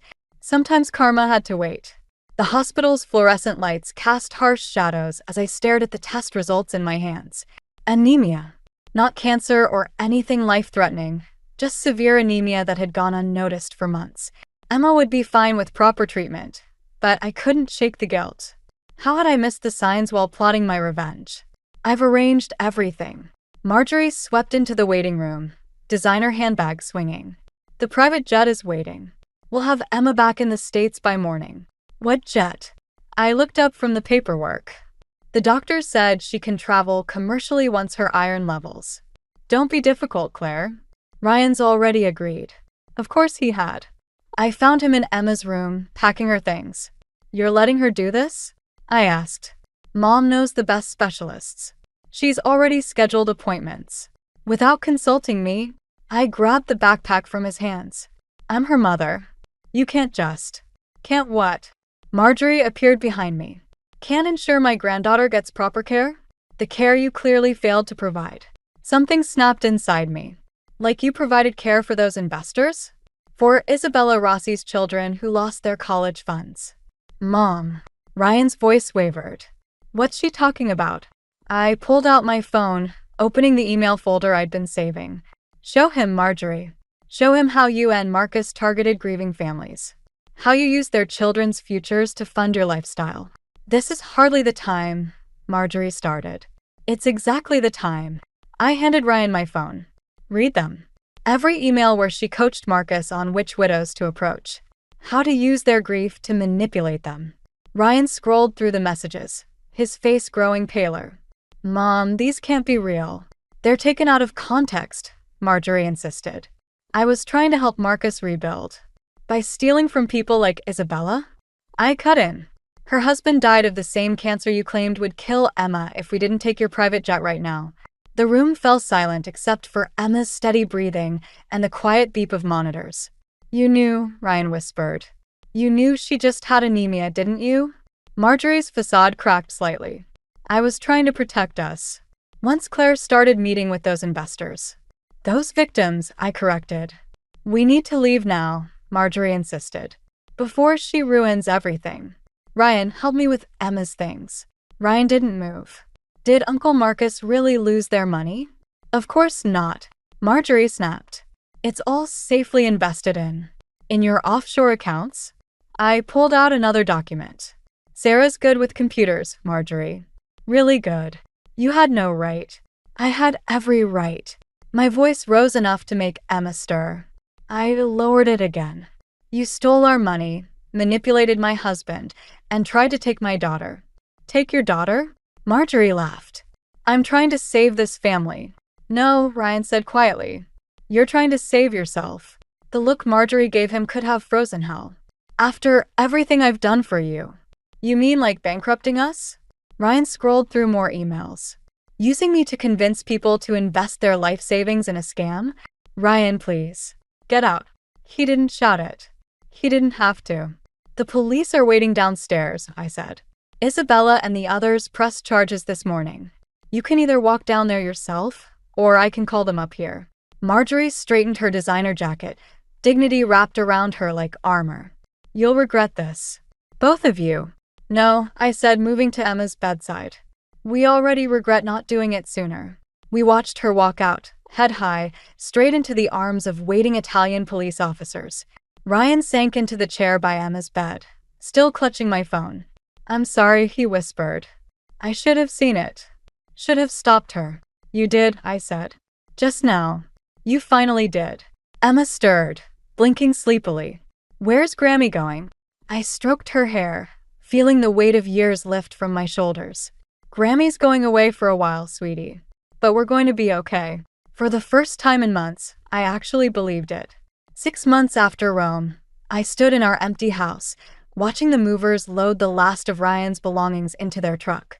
Emma played in the backyard, her energy fully restored, while Sarah helped me sort through old photos. Look at this one, Sarah said, holding up a picture from my wedding. Marjorie's face when you smashed cake into Ryan's face. She looked ready to commit murder. She did worse than that, I replied, thinking of the trial next month. Isabella and the other victims had recovered most of their money, but the emotional damage was done. Marjorie's plea deal meant she'd serve minimal time, though her reputation was destroyed. The doorbell rang.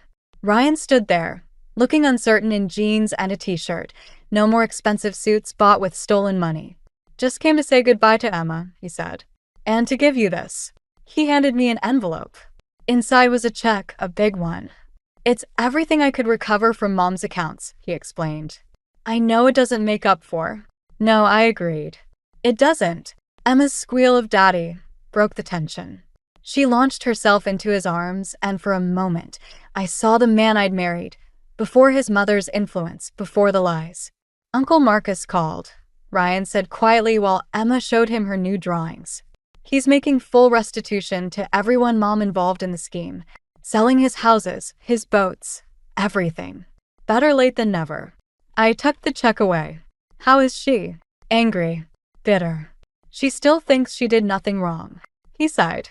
The therapist says it might take years to unpack all her control issues. And you? Working on it. The new job's helping, being away from finance, doing something honest. Emma tugged at his sleeve. Daddy, can we get ice cream? Ryan looked at me questioningly. We'd stuck to supervised visits since Italy, but something had shifted. Maybe it was the therapy he'd started, or the way he'd testified against his mother despite her emotional manipulation. Or maybe it was just time. Go ahead, I said. Just have her back before dinner. After they left, Sarah helped me take down the last of the family photos. You sure about this? She asked. The house has good memories too. It's time for new memories. I looked around the empty living room. Besides, the apartment near Emma's new school is perfect. And being closer to you won't hurt. Speaking of new beginnings. Sarah hesitated. Isabella called. She's starting a support group for families affected by financial fraud. She thinks your experience could help others. I thought about the letter that had started everything, still tucked away in my desk. How different would things be if I'd just confronted Ryan immediately? If I'd never planned my elaborate revenge? You know what's funny? I said, packing the last photo album. I spent months plotting revenge against Marjorie, but in the end, the truth was enough. She destroyed herself. And Ryan, he's trying. That's more than his mother ever did. Through the window, I could see Emma's abandoned swing set swaying in the breeze. Soon another family would make memories here, unknowing of the drama these walls had witnessed. My phone buzzed, a text from Ryan. Emma wants to know if you'll join us for ice cream. Says it's not the same without Mommy. I looked at Sarah, who smiled knowingly. Go, she said. Healing happens in small steps. As I drove to the ice cream shop, I thought about karma and revenge, about justice and forgiveness. Marjorie had taught me more than she'd ever intended. About strength, about standing up for what's right, and about letting go. Emma waved frantically when I pulled up, chocolate ice cream already smeared across her face. Ryan sat nearby, looking both hopeful and uncertain. Mommy, I saved you a seat. Sometimes revenge isn't about destroying your enemies. Sometimes it's about building something better from the ashes they left behind. I sat down with my daughter and her father, ready to see what we could build. The doorbell chimed, shattering the peaceful Sunday afternoon I'd been savoring. I knew who it was before I even reached the door. Taking a deep breath, I plastered on my best smile and swung it open. "Olivia, darling!"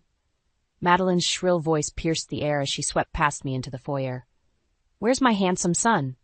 "Hello, Madeline," I managed, closing the door behind her. "Ethan's in his office. He's got a big presentation tomorrow." She tsked, shaking her head. "Always working, that boy. You'd think he'd take a break on the Lord's Day." Her eyes narrowed as she looked me up and down. "And what about you, dear? Any news?" I felt my stomach clench. "News? Oh, you know." She waved her hand dismissively. "A little bundle of joy on the way, perhaps?" I forced a laugh. "Madeline, we've only been married 3 months. We're not quite ready for that yet." Her lips thinned. "Not ready? Olivia, dear, you're not getting any younger. Tick-tock!" Before I could respond, Ethan appeared in the doorway, looking harried. "Mom, what are you doing here? Can't a mother visit her only son?" Madeline cooed, moving to embrace him. I caught Ethan's eye over her shoulder, silently pleading for backup. He gave a slight shake of his head, and my heart sank.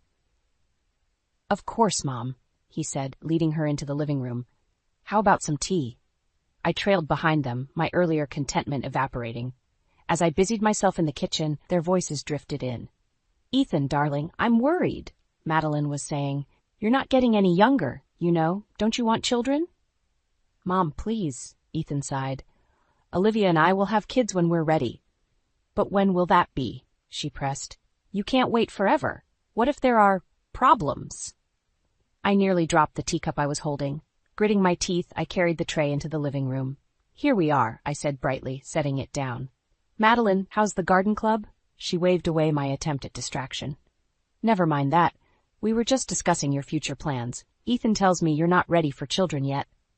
I looked at Ethan, but he was suddenly very interested in his tea. "We're focusing on our careers right now," I said carefully. "There's plenty of time for kids later." Madeline's eyes narrowed. "Is there? Olivia, you're what, 30? 31, I corrected, my smile feeling more like a grimace. "Well, then you should know better than anyone that time is of the essence. You don't want to miss your chance, do you?" I felt a flash of anger. "Madeline, with all due respect, this is between Ethan and me." She turned to Ethan, her voice syrupy sweet. "Darling, don't you want to give me grandchildren? I'm not getting any younger, you know." Ethan shifted uncomfortably. "Mom, I told you we're not ready yet." "But why?" she pressed. "Is it because of her career? Surely she can put that on hold for a while." I couldn't believe what I was hearing. "Excuse me?" Madeline turned back to me, her smile not reaching her eyes. "Dear, I'm sure your little writing hobby is fun, but nothing compares to the joy of motherhood. You wouldn't want to deprive Ethan of that, would you?" I looked at Ethan, silently begging him to say something, anything. But he just sat there, staring into his teacup. "I think," I said slowly, my voice shaking, "that it's time for you to leave, Madeline." Her eyebrows shot up. "I beg your pardon?" "Mom," Ethan finally spoke up, "maybe we should continue this another time." Madeline stood, gathering her purse. "I see. Well, I suppose I know when I'm not wanted, but mark my words, you two are making a mistake. Don't come crying to me when it's too late."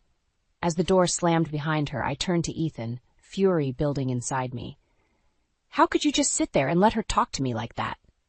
He ran a hand through his hair, looking exhausted. "Liv, you know how she gets. It's easier to just let her say her piece and move on."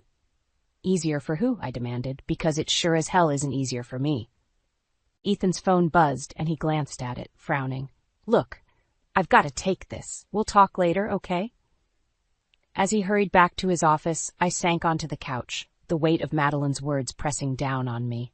Was I being selfish? Was I depriving Ethan of something he wanted? The doubts crept in, poisoning what had been a perfect Sunday afternoon. And as I sat there alone, I couldn't shake the feeling that this was just the beginning of a much bigger storm. I stared at my laptop screen, the cursor blinking mockingly at me. The words wouldn't come. How could they, when all I could think about was Madeline's visit and Ethan's silence? The study door creaked open and Ethan poked his head in. "Hey, Liv, you coming to bed?" I glanced at the clock. Midnight already. "In a bit. I need to finish this article." He hesitated, then stepped into the room. "Listen, about yesterday." I turned to face him, my heart racing. Finally, we were going to talk about it. "I'm sorry Mom ambushed us like that," he said, running a hand through his hair. "You know how she gets." I waited for more, but he just stood there, looking uncomfortable. "That's it?" I asked, disbelief coloring my voice. "You're sorry she ambushed us?" He frowned. "What do you want me to say, Olivia? She's my mother." "I want you to stand up for me," I snapped, the frustration of the past day boiling over. "I want you to tell her to back off about the grandchildren thing. I want you to be on my side." Ethan's face hardened. "I am on your side, but you're not being fair. Mom's just excited about the idea of grandkids. Is that so wrong?" I couldn't believe what I was hearing. Excited? Ethan, she practically called my career a hobby and told me to put it on hold. And you just sat there. He threw up his hands. What was I supposed to do, start a fight? "You were supposed to support me." I stood up, my hands shaking. "You were supposed to tell her that our family planning is none of her business." Ethan's phone buzzed, and he glanced at it. I saw a flicker of something cross his face before he shoved it back in his pocket. "Look," he said, his voice tight, "I've got a lot on my plate right now with work. I don't need this stress at home, too. Can't you just, I don't know, play nice with Mom for a while?" I felt like I'd been slapped. "Play nice? Are you kidding me?" He sighed heavily. "Olivia, please. You know how important family is to me. Mom's just trying to be involved." "And what about me?" I asked, my voice barely above a whisper. "Aren't I your family now?" Ethan's face softened slightly. "Of course you are," but his phone buzzed again, more insistently this time. He pulled it out, frowning at the screen. "I've got to take this," he muttered, already turning away. "Ethan, wait." But he was gone, the study door closing behind him. I sank back into my chair, feeling hollow. Minutes ticked by as I sat there, listening to the muffled sound of Ethan's voice from the other room. Who was he talking to at this hour? "Work," he'd said, but something didn't feel right. Finally, I couldn't take it anymore. I crept to the door, opening it just a crack. "Can't keep doing this," Ethan was saying, his voice low and urgent. "It's too risky. Olivia's already suspicious." My blood ran cold. What was he talking about? "No, I understand," he continued after a pause. "Just give me some time to figure things out, okay? I'll handle it." Handle what? My mind raced with possibilities, each worse than the last. I heard him approaching and quickly retreated to my desk, pretending to be engrossed in my work when he re-entered the study. "Everything okay?" I asked, proud of how steady my voice sounded. Ethan nodded, not quite meeting my eyes. "Yeah, just work stuff. Listen, about earlier, can we just forget it? Start fresh tomorrow?" I wanted to scream, to demand answers about the phone call I'd overheard, but the look on his face stopped me. There was something there, guilt, fear, that I'd never seen before. "Sure," I heard myself say. "Fresh start." He smiled, relief evident in his expression. "Great. I'm heading to bed. Don't stay up too late, okay?" As he left, I felt a chill settle over me. The Ethan I thought I knew, the man I'd married just 3 months ago, suddenly felt like a stranger, and I couldn't shake the feeling that whatever he was hiding, it was going to change everything. I turned back to my laptop, but the blinking cursor now seemed to be taunting me with all the questions I was too afraid to ask. I couldn't take it anymore. The tension in our house was suffocating, and Ethan's evasive behavior was driving me crazy. It was time to confront Madeline directly and set the record straight. I pulled into her driveway, my hands shaking as I cut the engine. Taking a deep breath, I marched up to the front door and rang the bell. Madeline answered, her eyebrows shooting up in surprise. "Olivia, what are you doing here?" "We need to talk," I said, pushing past her into the foyer. She closed the door, her lips pursed. "I suppose this is about our little chat the other day?" "Little chat?" I spun to face her. "You insulted my career and pressured us about having children. That's not a little chat, Madeline." She waved a dismissive hand. "Oh, don't be so sensitive, dear. I'm just looking out for my son's best interests." "And what about my interests?" I demanded. "Did you ever consider that maybe I'm not ready for children? That my career is important to me?" Madeline's eyes narrowed. "Your career? Writing little articles online is hardly a career, Olivia. Ethan needs a wife who can support him properly, not play at being a writer." I felt like I'd been slapped. "I am supporting him. Just because I don't want children right this second doesn't mean..." "Doesn't mean what?" she interrupted. "That you're holding my son back? Because that's exactly what you're doing. Before I could respond, the front door opened. Ethan walked in, his eyes widening as he took in the scene. Mom? Olivia? What's going on? Madeline turned to him, her voice suddenly syrupy sweet. Oh, Ethan, darling, I'm so glad you're here. Olivia was just explaining why she doesn't want to give you children. I gaped at her, then at Ethan. That is not what I was saying. Ethan looked between us, his face unreadable. Liv, what are you doing here? I came to talk to your mother, I said, willing him to understand, to clear the air about the other day. Madeline sniffed. There's nothing to clear up. I simply expressed my concern about your lack of family planning. Mom, Ethan said, his voice tight, this isn't the time or place for this discussion. I felt a flicker of hope. Was he finally going to stand up for me? But then he turned to me, his expression hardening. Olivia, you shouldn't have come here. This is between us, not my mother. I couldn't believe what I was hearing. Between us, Ethan. She's the one who keeps interfering. Don't blame your shortcomings on me, dear, Madeline interjected. If you were truly committed to this marriage, you'd be thinking about starting a family, not gallivanting off to confront your mother-in-law. Ethan ran a hand through his hair, looking exasperated. Can we please just drop this, Olivia? Let's go home. No, I said, my voice shaking. Not until we settle this. Ethan, I need you to tell your mother to back off. Tell her our family planning is none of her business. He hesitated, glancing between us. I could see the conflict in his eyes, and for a moment I thought he might actually do it. But then his phone buzzed. He pulled it out, frowning at the screen. I have to take this, he muttered, already turning away. Ethan, wait. I reached for him, but he was already out the door, giraffe to his ear. I stood there, feeling utterly betrayed and alone. Madeline's triumphant smirk made my blood boil. Well, she said, her voice dripping with false sympathy. I suppose that settles things, doesn't it? My son knows where his priorities lie. I wanted to scream, to lash out, to make her understand how much she was hurting me. But the fight had drained out of me. This isn't over, I said, my voice barely above a whisper. As I walked out, I heard Madeline's parting shot. Oh, I think it is, dear. I think it is. I got into my car, tears blurring my vision. Ethan was still on the phone, pacing in the driveway. He glanced up as I started the engine, a flicker of something. Guilt, regret, crossing his face. But it was too late. As I pulled away, I realized that the man I thought I'd married was gone. And in his place was a stranger who'd chosen his mother over his wife. The question now was, what was I going to do about it? I hadn't spoken to Ethan in days. The silence in our house was deafening, broken only by the click of my laptop keys as I threw myself into work. Anything to distract from the growing chasm between us. It was a sunny Saturday when I decided I couldn't take it anymore. I needed air, space to think. Without a word to Ethan, I grabbed my keys and headed out. I found myself at the park, watching families enjoy the warm weather. Children laughed, couples held hands, and for a moment, I let myself imagine what could have been. If only Ethan had stood up for me. If only Madeline wasn't so.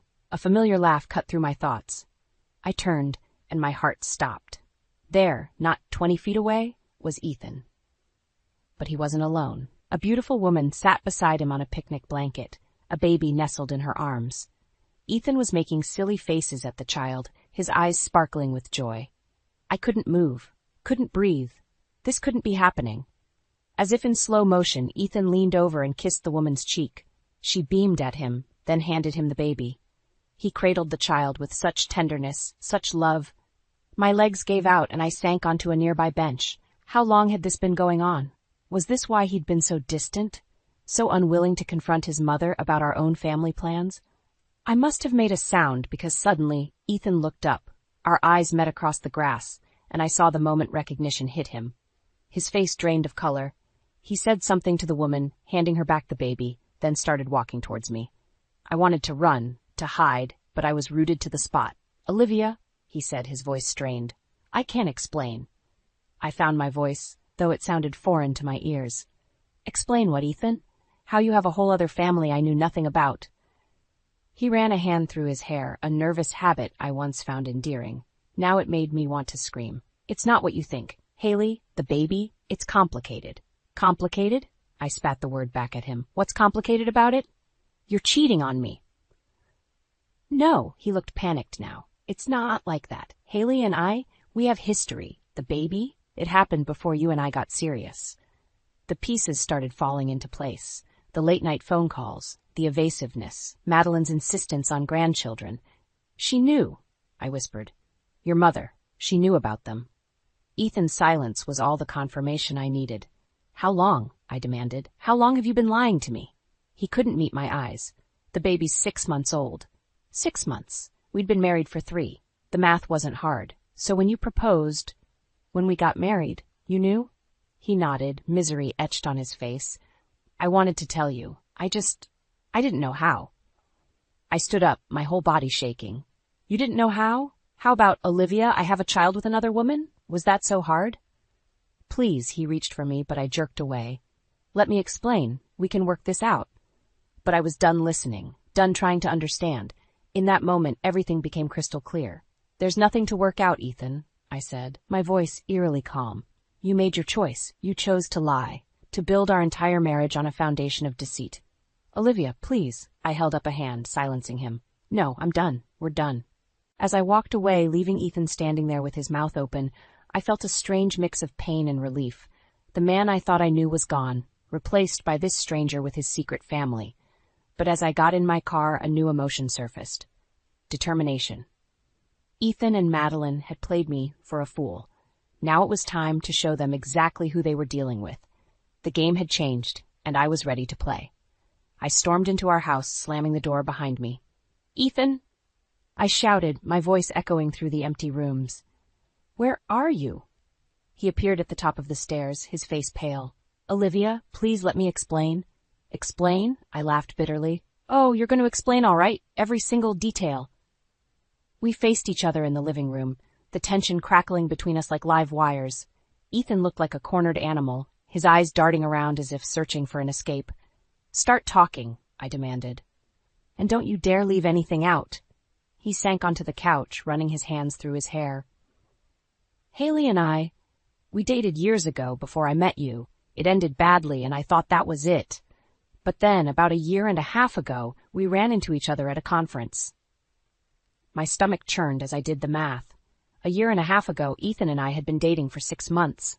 One thing led to another, he continued, his voice barely above a whisper. It was a mistake, Olivia. A stupid one-time mistake. A mistake that resulted in a baby, I spat. He flinched. I didn't know about the baby until after we were engaged.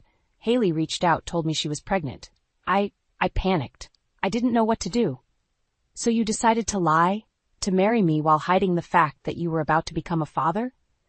Ethan looked up at me, his eyes pleading. I love you, Olivia. I didn't want to lose you. I thought I could handle it. Support Haley and the baby financially, but keep it separate from our life together. The pieces were falling into place now. That's why you've been working so much. The late-night phone calls, the secrecy. He nodded miserably. I've been trying to juggle everything, my company, our marriage, supporting Haley and the baby. And your mother? I asked, my voice sharp. Where does she fit into all this? Ethan's face crumpled. She found out, threatened to tell you if we didn't start a family of our own. The betrayal cut deep. Not just Ethan, but Madeline, too. They'd both been manipulating me, playing me for a fool. So that's why she's been pushing so hard for grandchildren, I said, the realization dawning. She already has one. She just wants one that's socially acceptable. Olivia, please. Ethan stood, reaching for me. I know I messed up, but I love you. We can work through this. I'll do whatever it takes. I stepped back out of his reach. Whatever it takes? Like what, Ethan? Are you going to abandon your child? Cut Haley out of your life completely? The silence that followed was deafening. I saw the conflict in his eyes, and in that moment I knew. He couldn't do it. Wouldn't do it. That's what I thought, I said, my voice surprisingly steady. You can't have it both ways, Ethan. You can't keep your secret family and expect me to just accept it. What are you saying? He asked, fear creeping into his voice. I took a deep breath, steeling myself for what I was about to say. I'm saying it's over. I want a divorce. The word hung in the air between us, heavy and final. Ethan's face crumpled, a mix of grief and relief washing over him. Olivia, please. No, I cut him off. You made your choice, Ethan. You chose to lie, to build our entire marriage on a foundation of deceit. Now I'm making my choice. I pulled off my wedding ring, placing it on the coffee table with a soft clink. The sound seemed to echo in the silence of the room. I'll be staying with my parents until I can find a place of my own, I said, my voice surprisingly calm. I suggest you use this time to figure out what kind of father you want to be. Because that's who you are now, Ethan. A father. Just not to any children of mine. As I walked out of the house, my head held high. I felt a strange mix of emotions. Pain, certainly. Anger, without a doubt. But underneath it all, a growing sense of determination. Ethan and Madeline had underestimated me. They thought I would crumble, that I would accept their lies and manipulation. But they were wrong. This wasn't the end. It was just the beginning. And I was ready to fight for the life I deserved. I'd been staying at my parents' house for a week when Ethan finally reached out. His text was simple. We need to talk, please. Against my better judgment, I agreed to meet him at his house. As I pulled into the driveway, my stomach churned with a mix of anger and anxiety. Ethan opened the door before I could knock, his face haggard and unshaven. Olivia, he breathed, relief evident in his voice. Thank you for coming. I brushed past him into the living room, determined to keep this brief. What do you want, Ethan? He fumbled with something on the coffee table, then turned to face me, holding out a manila envelope. I had these drawn up. My heart stopped as I realized what he was holding. Divorce papers. Pre-signed. You're kidding me, I whispered, my voice shaking with rage. After everything, you're just going to hand me divorce papers? Ethan's face crumpled. I thought this was what you wanted. You said, I know what I said. I snapped. But I didn't think you'd just roll over and give up. Don't you even want to try to fix this? He ran a hand through his hair, looking lost. I don't know how, Olivia. I've made such a mess of everything, with you, with Haley, with the baby. And your mother? I added bitterly. Ethan's eyes flashed with something. Anger? Regret? Mom's been difficult. She keeps pushing me to make things right with you, but also to step up for Haley and the baby. I can't win. I laughed humorlessly. Oh, poor Ethan, caught between all the women in his life. Did you ever stop to think about how your actions affected us, how they destroyed me? He reached for me, but I stepped back. Liv, please, I never meant to hurt you. I love you. Love me? I spat the words back at him. If you loved me, you wouldn't have lied. You wouldn't have hidden your child from me. You would have stood up to your mother instead of letting her bully me about having children when you already had one. Ethan's face paled. I know I messed up. But please, Olivia, give me another chance. We can work this out. We can, what, Ethan? I interrupted. Go back to the way things were? Pretend you don't have a child with another woman? That your mother didn't manipulate and lie to me for months? He fell silent, the weight of my words hanging heavy between us. I took a deep breath, steeling myself for what I was about to say. You know what? You're right. This is what I want. I snatched the envelope from his hands, my fingers trembling slightly. If you're so eager to end our marriage, then let's do it. Ethan's eyes widened in panic. Olivia, wait, I didn't mean. But I was already heading for the door, divorce papers clutched tightly to my chest. As I reached for the handle, Ethan's next words stopped me cold. I'll lose everything if you leave. I turned slowly, disbelief etched on my face. What? He sank onto the couch, head in his hands. The company, it's not doing well. I've been using my own money to keep it afloat, to support Haley and the baby. If we divorce, if I have to split our assets, I'll lose it all. The realization hit me like a ton of bricks. This wasn't just about our marriage anymore. This was about Ethan's entire life crumbling around him. For a moment, I felt a flicker of sympathy. But then I remembered all the lies, all the betrayal, and my resolve hardened. You should have thought of that before you decided to lie to me, I said, my voice cold. Before you let your mother manipulate me. Before you fathered a child with another woman. I opened the door, pausing for one last look at the man I thought I knew. Goodbye, Ethan. I hope it was worth it. As I walked away, envelope in hand, I felt a strange mix of emotions. Pain, certainly. Anger, without a doubt, but underneath it all, a growing sense of freedom. Ethan had made his choices. Now it was time for me to make mine. I'd barely slept in the week since I'd left Ethan's house with those divorce papers. My parents' guest room felt like a prison. the walls closing in with each passing day. I was drowning in a sea of betrayal and uncertainty. The shrill ring of my phone cut through my brooding. Ethan's name flashed on the screen. I hesitated, then answered. "Olivia, please." His voice was ragged, desperate. "I need to see you. We need to talk." "We've said everything there is to say, Ethan," I replied, my voice cold. "No, you don't understand. Everything's falling apart. The company, I'm about to lose it all. Please just meet me. One last time." Against my better judgment, I agreed. An hour later, I found myself at our old favorite coffee shop, watching Ethan fidget nervously across the table. "Talk," I said, my tone leaving no room for small talk. Ethan took a deep breath. "The company's in trouble. Big trouble. I've been using my personal funds to keep it afloat, to support Haley and the baby. But now, with the divorce, I'm going to lose everything." I felt a flicker of sympathy, quickly extinguished by anger. "And that's my problem because I still love you, Olivia," he pleaded. "I know I messed up. I know I hurt you. But if we could just try, if you could find it in your heart to forgive me, Before I could respond, my phone buzzed. A text from my father. "Call me ASAP. Important news about Ethan's business." Excusing myself, I stepped outside to call Dad. "Olivia," he said, his voice grave. "I've been doing some digging. Ethan's company, it's worse than he's letting on. There are rumors of fraud, of cooked books. If this gets out, he's not just losing the company. He could face jail time." My world tilted on its axis. Fraud? Jail? This was so much bigger than I'd imagined. Returning to the table, I looked at Ethan with new eyes. Was he truly desperate to save our marriage, or was he just trying to save himself? "Tell me the truth, Ethan," I demanded. "All of it, about the company, about Haley, about everything." He crumbled before my eyes, confessing to financial mismanagement, to using company funds for personal expenses, including supporting Haley and the baby. He'd been robbing Peter to pay Paul, and now it was all catching up to him. "I thought I could fix it," he said, his voice breaking. "I thought if I could just hold on a little longer, make a big deal, everything would be okay. But now you want me to save you," I finished for him. He looked up, hope flickering in his eyes. "If we stay together, if we present a united front, maybe we can weather this storm. Please, Olivia, I know I don't deserve it, but I'm begging you, help me." I sat there, stunned by the magnitude of what he was asking. Stay with him? After all the lies, the betrayal? Risk my own future to save him from his mistakes? But then I thought about Haley, about the innocent baby caught in the middle of all this, about the employees at Ethan's company who would lose their jobs if it all came crashing down. "I need time to think," I said finally, standing up. "This isn't just about us anymore."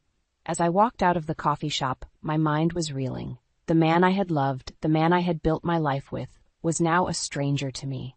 A liar, a cheat, possibly even a criminal. But he was also the father of an innocent child, the employer of dozens of people who depended on him. I found myself at a crossroads, facing the biggest decision of my life. Do I walk away, protect myself from further hurt and betrayal? Or do I stay, try to salvage what's left of our life together, potentially at great cost to myself? As I drove back to my parents' house, one thought kept echoing in my mind. Whatever I decided, there was no going back. The life I had known was gone forever. The only question now was, what kind of life did I want to build from the ashes? I sat in my lawyer's office, divorce papers spread before me. My hand hovered over the signature line, pen poised. This was it, the moment that would officially end my marriage to Ethan. "Are you sure about this, Olivia?" my lawyer asked gently. "Once you sign, there's no going back." Was I sure? The past few weeks had been a whirlwind of emotions and revelations. Ethan's desperate pleas, the truth about his company's financial troubles, the innocent child caught in the middle of our mess. It all swirled in my mind, a chaotic storm of conflicting feelings. But then I remembered. I remembered the lies, the betrayal, the way Ethan had chosen his mother and his secret family over me time and time again. I remembered the look on his face when he handed me those pre-signed divorce papers, so ready to throw away our marriage. My jaw set with determination. "I'm sure," I said, and signed my name with a flourish. As I walked out of the office, I felt a weight lift from my shoulders. It was done. I was free. My phone buzzed. A new email. I opened it, expecting another plea from Ethan. Instead, I found myself staring at a job offer. A major publishing house wanted me to write a series of articles on women's empowerment and resilience in the face of adversity. I laughed out loud, startling a passerby. It was perfect. Everything I'd been through, all the pain and betrayal, had led me to this moment. I had a story to tell, and now I had the platform to tell it. As I drove home, to my new apartment, not my parents' house, I found myself thinking about Ethan, about Haley, and their baby. I hoped they'd find a way to make it work, for the child's sake if nothing else. But it wasn't my problem anymore. I walked into my apartment, still bare and echoing with newness. On the kitchen counter sat a vase of flowers with a card. From Dad, proud of you, kiddo, here's to new beginnings. Tears pricked my eyes, but for the first time in months, they were tears of joy, not sorrow. My phone rang. It was Madeline. I hesitated, then answered.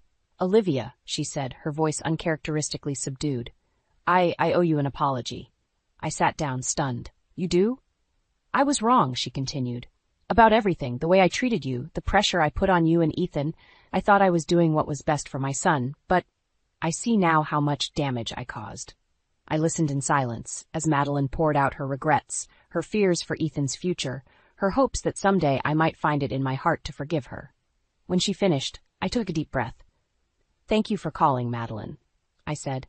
I appreciate your apology. I can't say I forgive you, not yet. But I hope you'll use this experience to be a better grandmother to Ethan and Haley's child than you were a mother-in-law to me. After we hung up, I sat in silence, processing everything. Then, with a sense of purpose I hadn't felt in months, I opened my laptop and began to write. In the end, it's not about the betrayals we suffer or the lies we uncover. It's about how we rise from the ashes, how we rebuild ourselves from the ground up. This is my story, a story of heartbreak and renewal, of shattered dreams and new beginnings. The words flowed freely, my fingers flying over the keys. As the sun set outside my window, casting a warm glow over my new home, I felt a sense of peace settle over me. I had lost a husband, but I had found myself.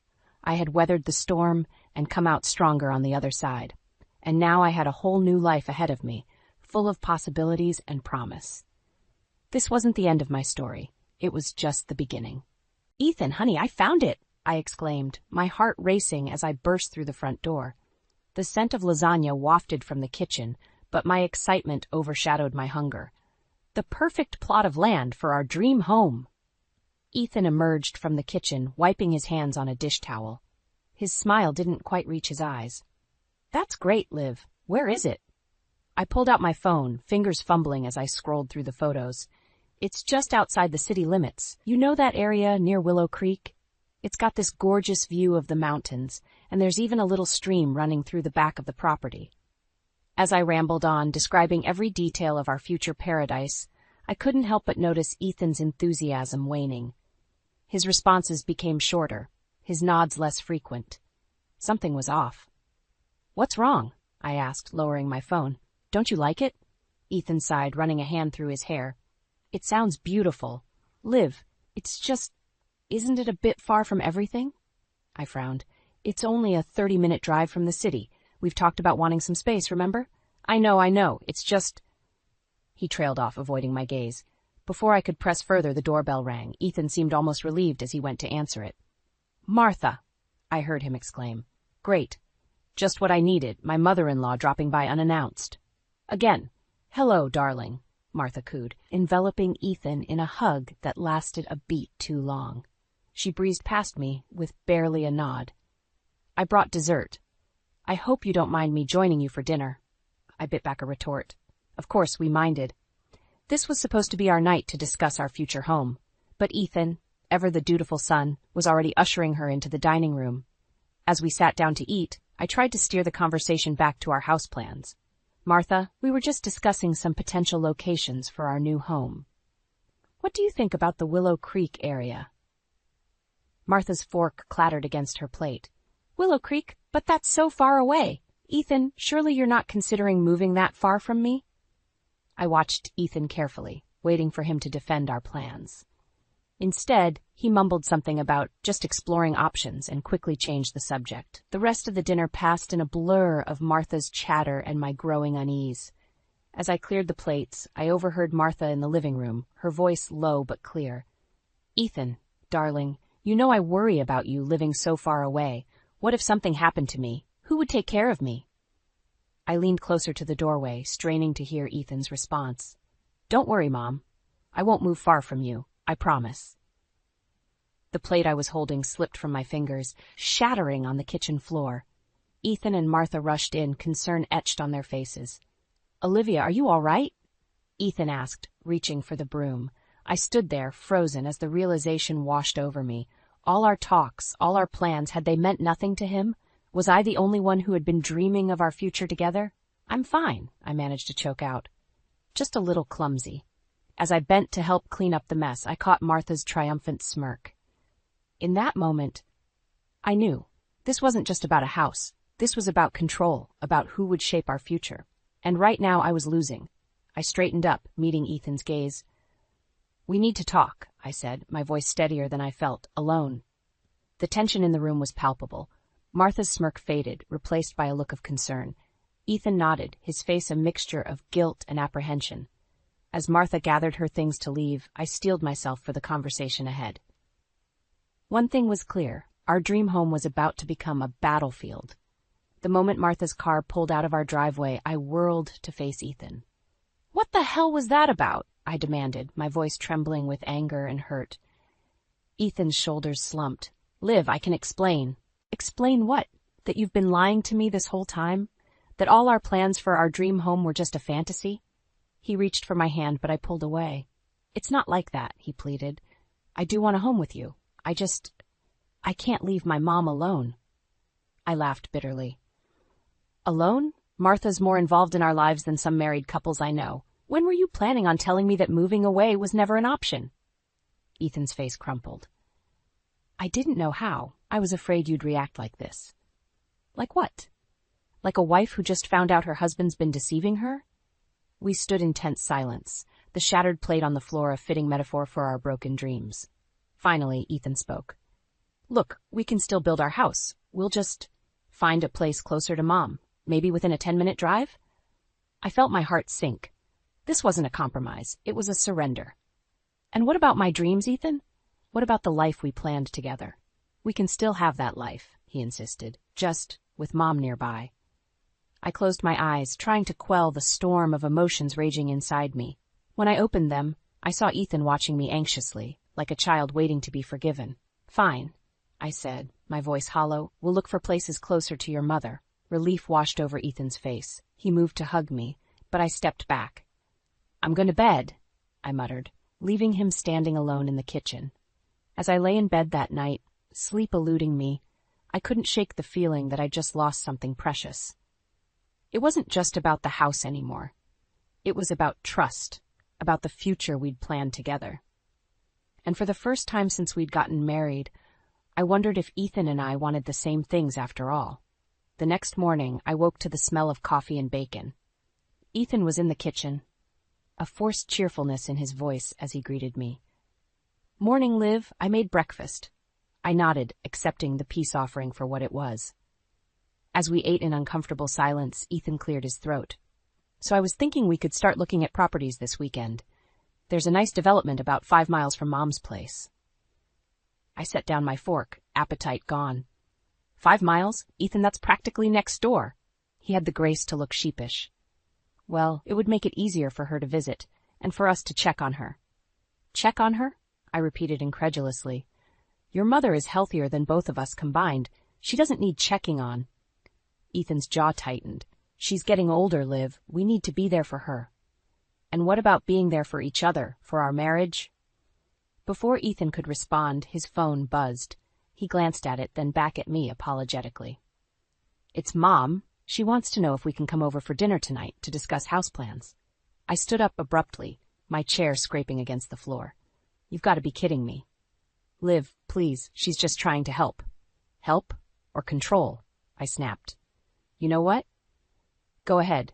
Have dinner with your mother. Plan our entire future with her. I'm sure you two will be very happy together. I stormed out of the kitchen, ignoring Ethan's calls. As I slammed our bedroom door shut, I caught a glimpse of myself in the mirror. The woman staring back at me looked tired, angry, and most of all, lost. In that moment I realized this wasn't just about a house anymore. This was about the rest of my life. And for the first time, I wasn't sure if Ethan would be part of it. I never thought I'd be spending my Saturday afternoon house hunting with my mother-in-law, but here I was, trapped in the back seat of Martha's sedan as she chattered away about the perfect neighborhoods we simply must consider. Ethan sat in the passenger seat, nodding along like an obedient puppy. "Oh, and there's this lovely development just 2 streets over from me," Martha gushed. "Wouldn't that be convenient?" I bit my tongue, reminding myself that I was trying to compromise.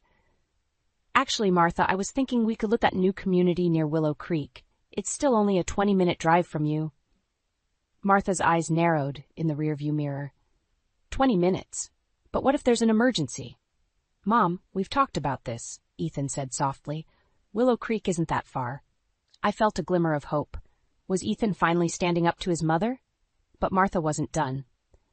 "Well, I suppose we could look, but I really think you should consider something closer. After all, when you have children, you'll need me nearby to help." The car swerved slightly as Ethan's head snapped towards his mother. "Children? Mom, we haven't even decided if we want kids yet."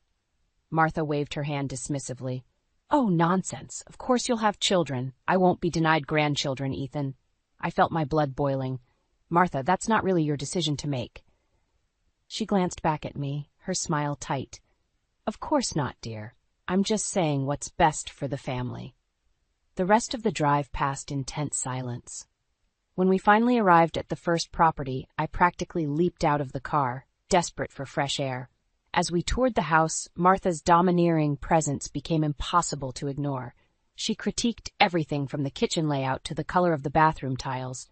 "This simply won't do," she declared. "The master bedroom is much too small for a nursery to be attached." I exchanged a panicked look with Ethan, but he just shrugged helplessly. By the third house, I was at my wit's end. Martha had vetoed every property for increasingly ridiculous reasons, all while Ethan stood by silently. "Well," Martha announced as we left the last house, "I think it's clear none of these will work. But don't worry. I have the perfect solution." Ethan perked up. "You do?" Martha beamed. "Of course. Why don't you just buy my house? I can move into the guest house in the back, and you'll have plenty of room to start your family. It's perfect." I felt the blood drain from my face. "Martha, that's very generous, but—" "It's brilliant," Ethan exclaimed. "Mom, are you sure?" I couldn't believe what I was hearing. "Ethan, can I talk to you for a moment? Alone?" I dragged him away from Martha's triumphant smile. "Have you lost your mind?" I hissed. "We can't live in your mother's house." Ethan looked bewildered. "Why not? It solves all our problems." "All our problems? Ethan, it creates a whole new set of problems. We'd be living under your mother's roof, playing by her rules. What about our dreams, our independence?" He had the audacity to look hurt. "I thought you were trying to compromise." "Compromise?" I sputtered. "This isn't a compromise. It's a complete surrender." Before Ethan could respond, Martha's voice rang out. "Everything okay over there, dears? I was thinking we could go back to my place and start planning the renovations. I have some wonderful ideas for the nursery." I watched as Ethan's face lit up at his mother's words, and in that moment, I saw our future unfold before my eyes. A life spent in Martha's shadow, our every decision scrutinized and controlled by her domineering presence. As we drove back to Martha's house, our potential future home, I felt a cold realization settle in my chest. This wasn't just about a house anymore. This was about the life I wanted, the marriage I thought I had, and the future I was rapidly losing control of. I looked at Ethan, chatting animatedly with his mother about paint colors and furniture arrangements, and wondered if he even noticed I was there, or if he cared. Weeks had passed since our disastrous house hunting expedition with Martha, and the tension in our home was thick enough to cut with a knife. Ethan and I barely spoke, tiptoeing around each other like strangers. The dream house that was supposed to bring us closer had become a wedge driving us apart. One evening, as I sat at the kitchen table poring over house plans, still desperately clinging to the hope of finding a compromise, the doorbell rang. My stomach dropped. I knew who it was before I even opened the door. "Olivia, dear," Martha chirped, breezing past me into the house. "I hope I'm not interrupting anything important." I forced a smile. Not at all, Martha. What brings you by? She waved a folder in the air. I've been working on some ideas for the new house. I think you'll love them. Before I could protest, she had spread the papers across the table, covering my carefully crafted plans. My jaw clenched as I saw what she'd done. These weren't just ideas. They were complete architectural drawings. Martha, I began, trying to keep my voice level. We appreciate your input, but Ethan and I haven't even decided on a location yet. She patted my hand condescendingly. Oh, don't worry about that. I've taken care of everything. I've put a down payment on that lovely lot next door to me. Surprise! I felt the blood drain from my face. You, what? Isn't it wonderful? Martha beamed. Now we can be one big happy family. The front door opened and Ethan walked in. Hey, what's going on? He asked, taking in the scene. Martha rushed to him, enveloping him in a hug. Oh, Ethan, I was just telling Olivia about our new home. Isn't it exciting? I watched Ethan's face, waiting for him to set his mother straight. But to my horror, a smile spread across his face. Mom, that's amazing. Thank you so much. Something inside me snapped. Are you kidding me? I exploded. Ethan, how can you be okay with this? This is our home, our future. We're supposed to decide these things together. Ethan's smile faltered. Liv, come on, Mom's just trying to help. Help, I laughed bitterly. This isn't help, it's a hostile takeover of our lives. Martha gasped dramatically. Olivia, how can you say such things? I'm only thinking of what's best for my family. Your family? I spat. What about our family, Ethan? What about the life we plan together? Ethan looked torn, his eyes darting between his mother and me. Liv, please, we can make this work. It'll be great, you'll see. I shook my head, tears stinging my eyes. No, Ethan, this isn't what I want. This isn't the life I signed up for. Martha stepped forward, her voice sickly sweet. Now, Olivia, don't be dramatic. Once we're all settled in the new house, you'll see how wonderful it can be. And just think, when the babies come. Babies, I interrupted. Martha, we've told you we're not even sure if we want children yet. Martha waved her hand dismissively. Nonsense. Every woman wants children, and you're not getting any younger, dear. I felt like I was suffocating. This woman was planning out my entire life without my consent, and Ethan was letting her. No, not just letting her. Encouraging her. I can't do this, I whispered, backing away from them both. I won't do this. Liv, wait. Ethan reached for me, but I jerked away. No, Ethan, I'm done waiting. I'm done compromising. I'm done being the third wheel in my own marriage. I grabbed my keys and purse, ignoring their protests as I headed for the door. As I reached for the handle, Martha called out, Oh, and Olivia? I hope you don't mind, but I've decided to move in with you both once the house is built. It just makes sense, don't you think? I froze, my hand on the doorknob. In that moment, I realized I had a choice to make. I could stay and fight a losing battle against Martha's dominance and Ethan's compliance, or I could walk away and reclaim control of my life. With a deep breath, I opened the door and stepped out into the night, leaving behind the suffocating future Martha had planned and the husband who couldn't or wouldn't stand up for me. I spent the night at my best friend Sarah's place, tossing and turning on her lumpy couch. By morning, I was exhausted but resolute. I needed to talk to Ethan, to make him understand how serious this situation had become. When I returned home, Ethan was pacing in the living room. He looked up as I entered, relief washing over his face. Liv, thank God, I was worried sick. I held up a hand to stop him. We need to talk, Ethan. Really talk. We sat on opposite ends of the couch, the distance between us feeling like a chasm. I took a deep breath and began, Ethan, this situation with your mother has gone too far. She's taking over our lives, and you're letting her. Ethan's brow furrowed. She's just trying to help, Liv. You know how much she cares about us. Cares about us? I echoed incredulously. Ethan, she put a down payment on a house without consulting us. She's planning to move in with us. How is that caring? He shifted uncomfortably. Mom's getting older. She needs us. And what about what we need? I countered. What about our marriage? Our future? Ethan's silence spoke volumes. I pressed on, my voice trembling. I can't live like this anymore, Ethan. I feel like I'm suffocating. Your mother is making all our decisions, and you're just letting it happen. He looked away, his jaw clenching. What do you want me to do, Liv? She's my mother. And I'm your wife, I exclaimed, tears stinging my eyes. Or have you forgotten that? Ethan reached for my hand, but I pulled away. Of course I haven't forgotten I love you, Liv. Then act like it, I pleaded. Stand up to your mother. Tell her we need our space. Tell her we'll make our own decisions about our home, our future, our family. He hesitated, and in that moment I saw our entire future laid out before us. A life of constant interference, of decisions made for us, of dreams slowly suffocated under Martha's overbearing presence. I don't know if I can do that, Liv, Ethan finally whispered. The words hit me like a physical blow. I stood up, needing to put distance between us. Then I don't know if I can do this anymore, Ethan. His head snapped up, panic in his eyes. What are you saying? I'm saying that I need you to choose, me or your mother's control over our lives. The silence that followed was deafening. Ethan opened his mouth, closed it, then tried again. Liv, please, don't make me choose. There has to be a way we can all be happy. I shook my head, a bitter laugh escaping me. That's just it, Ethan. We can't all be happy. Not like this. Your mother will never be satisfied unless she's running our lives, and I'll never be happy living under her thumb. Just then, Ethan's phone buzzed. He glanced at it, then back at me apologetically. It's Mom. She wants to know if we can come over to discuss the house plans. I felt something inside me break. Are you going to answer it?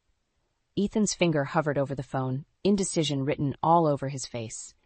In that moment, I knew. I knew that no matter what he said, no matter what promises he made, nothing would change. Martha would always come first. You know what? I said, my voice eerily calm. Go ahead, go to your mother's, plan your future with her. I won't be a part of it anymore. Ethan's eyes widened. Liv, what are you saying? I walked to our bedroom, pulled out a suitcase, and started throwing clothes into it. I'm saying I'm done, Ethan. I can't do this anymore. I won't do this anymore. As I zipped up the suitcase, I heard Ethan's phone buzz again. Martha, no doubt, wondering why he hadn't responded yet. I looked at Ethan, standing frozen in the doorway, torn between his phone and me. You should answer that, I said softly. Wouldn't want to keep your mother waiting. With that, I grabbed my suitcase and walked out, leaving behind the man I thought I'd spend my life with and the future that now felt like a prison. As I closed the front door behind me, I heard Ethan's voice, small and defeated, answering his phone. Hi, Mom. I got into my car, hands shaking as I gripped the steering wheel. I didn't know where I was going, but I knew one thing for certain. I was taking back control of my life, starting now. I'd been staying at my parents' house for a week, ignoring Ethan's calls and messages. My mother hovered anxiously, while my father muttered about that spineless boy under his breath. I appreciated their support, but I knew I had to face Ethan eventually. When I finally agreed to meet him at a neutral coffee shop, my hands shook as I gripped my latte. Ethan looked terrible. Unshaven, dark circles under his eyes. A part of me wanted to comfort him, but I steeled myself against the impulse. Liv, he began, his voice hoarse.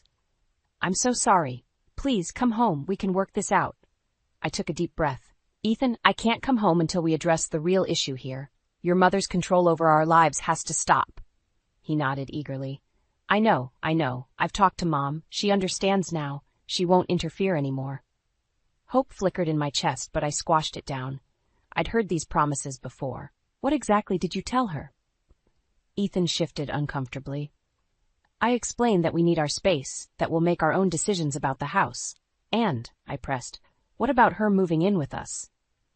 His hesitation told me everything. Ethan, I said, my voice low and dangerous, tell me the truth. Was that always the plan? For your mother to live with us? He couldn't meet my eyes. Liv, you have to understand. Mom's getting older. She needs us. The hope I'd been nurturing crumbled to dust. So you lied to me. All this time you knew she'd be moving in with us. I didn't lie, he protested weakly. I just didn't tell you everything. I laughed bitterly. That's the same thing, Ethan. You've been planning our future with your mother, not with me. That's not true, he exclaimed. I want a future with you, Liv. I love you. Do you? I challenged. Because from where I'm sitting, it looks like you love your mother more than you love me or our marriage. Ethan's face crumpled. How can you say that? I'm trying to take care of both of you. No, Ethan, you're trying to please your mother at the expense of our relationship, and I won't be a part of it anymore. His eyes widened in panic. What are you saying? I took a deep breath, steeling myself for what I was about to say. I'm saying that unless you can stand up to your mother, unless you can put our marriage first, I don't see a future for us. Liv, please, he begged. I'll do better. I'll talk to Mom again. We can find a compromise. I shook my head. No more compromises, Ethan. I need you to choose. Me or your mother's control over our lives. The silence stretched between us, heavy with the weight of years of love and shared dreams. Finally, Ethan spoke, his voice barely above a whisper. I can't abandon my mother, Liv. She needs me. In that moment, I felt something inside me break. The last thread of hope I'd been clinging to snapped. Then I guess we have our answer, I said, my voice surprisingly steady. I stood up, gathering my purse. Ethan reached for my hand, but I pulled away. Liv, wait. Please don't go. I love you. I looked at him, this man I'd planned to spend my life with, and felt nothing but a deep, aching sadness. Sometimes love isn't enough, Ethan, not when it comes with conditions and lies. As I walked out of the coffee shop, I heard Ethan call my name one last time. But I didn't turn back. I couldn't, because I knew if I did, I might waver, and I couldn't afford to waver, not anymore. In my car, I sat for a long moment, tears streaming down my face. My phone buzzed, a text from Ethan. Please, Liv, let's talk more. I can change. But as I stared at those words, I realized something. I didn't want Ethan to change. I wanted him to have been different all along. I wanted a partner who would have stood up for our relationship from the beginning, not someone who needed ultimatums to do the right thing. With shaking hands, I typed out a response. I'm sorry, Ethan. It's too late. I'll be by tomorrow to pick up my things. As I hit send, I felt a strange mix of grief and relief wash over me. The future I'd imagined was gone, but in its place was the possibility of something new, something that was entirely mine. I started the car, wiping away my tears. It was time to start over, to build a life that was truly my own. And for the first time in a long time, I felt ready to face whatever came next. The day I went to collect my things from Ethan's house was the hardest day of my life. Every object I packed was a memory, a reminder of the future we'd planned together. As I folded my clothes into boxes, I heard the front door open. Liv? Ethan's voice called out, tinged with desperation. Are you here? I steeled myself, taking a deep breath before responding. In the bedroom. He appeared in the doorway, his eyes red-rimmed and pleading. Please, don't do this. We can work it out. I'll tell Mom she can't move in. I'll do whatever you want. I shook my head, continuing to pack. It's too late, Ethan. This isn't just about your mother anymore. It's about trust, about building a life together. You've shown me where your priorities lie. But I love you, he insisted, moving closer. I stepped back, maintaining the distance between us. Sometimes love isn't enough. Just then we heard another voice, Martha's. Ethan? Olivia? Are you home? My blood ran cold. Of course she would be here now. Ethan looked panicked, caught between his mother and me once again. Martha bustled into the room, her eyes widening at the sight of my packed boxes. What's going on here?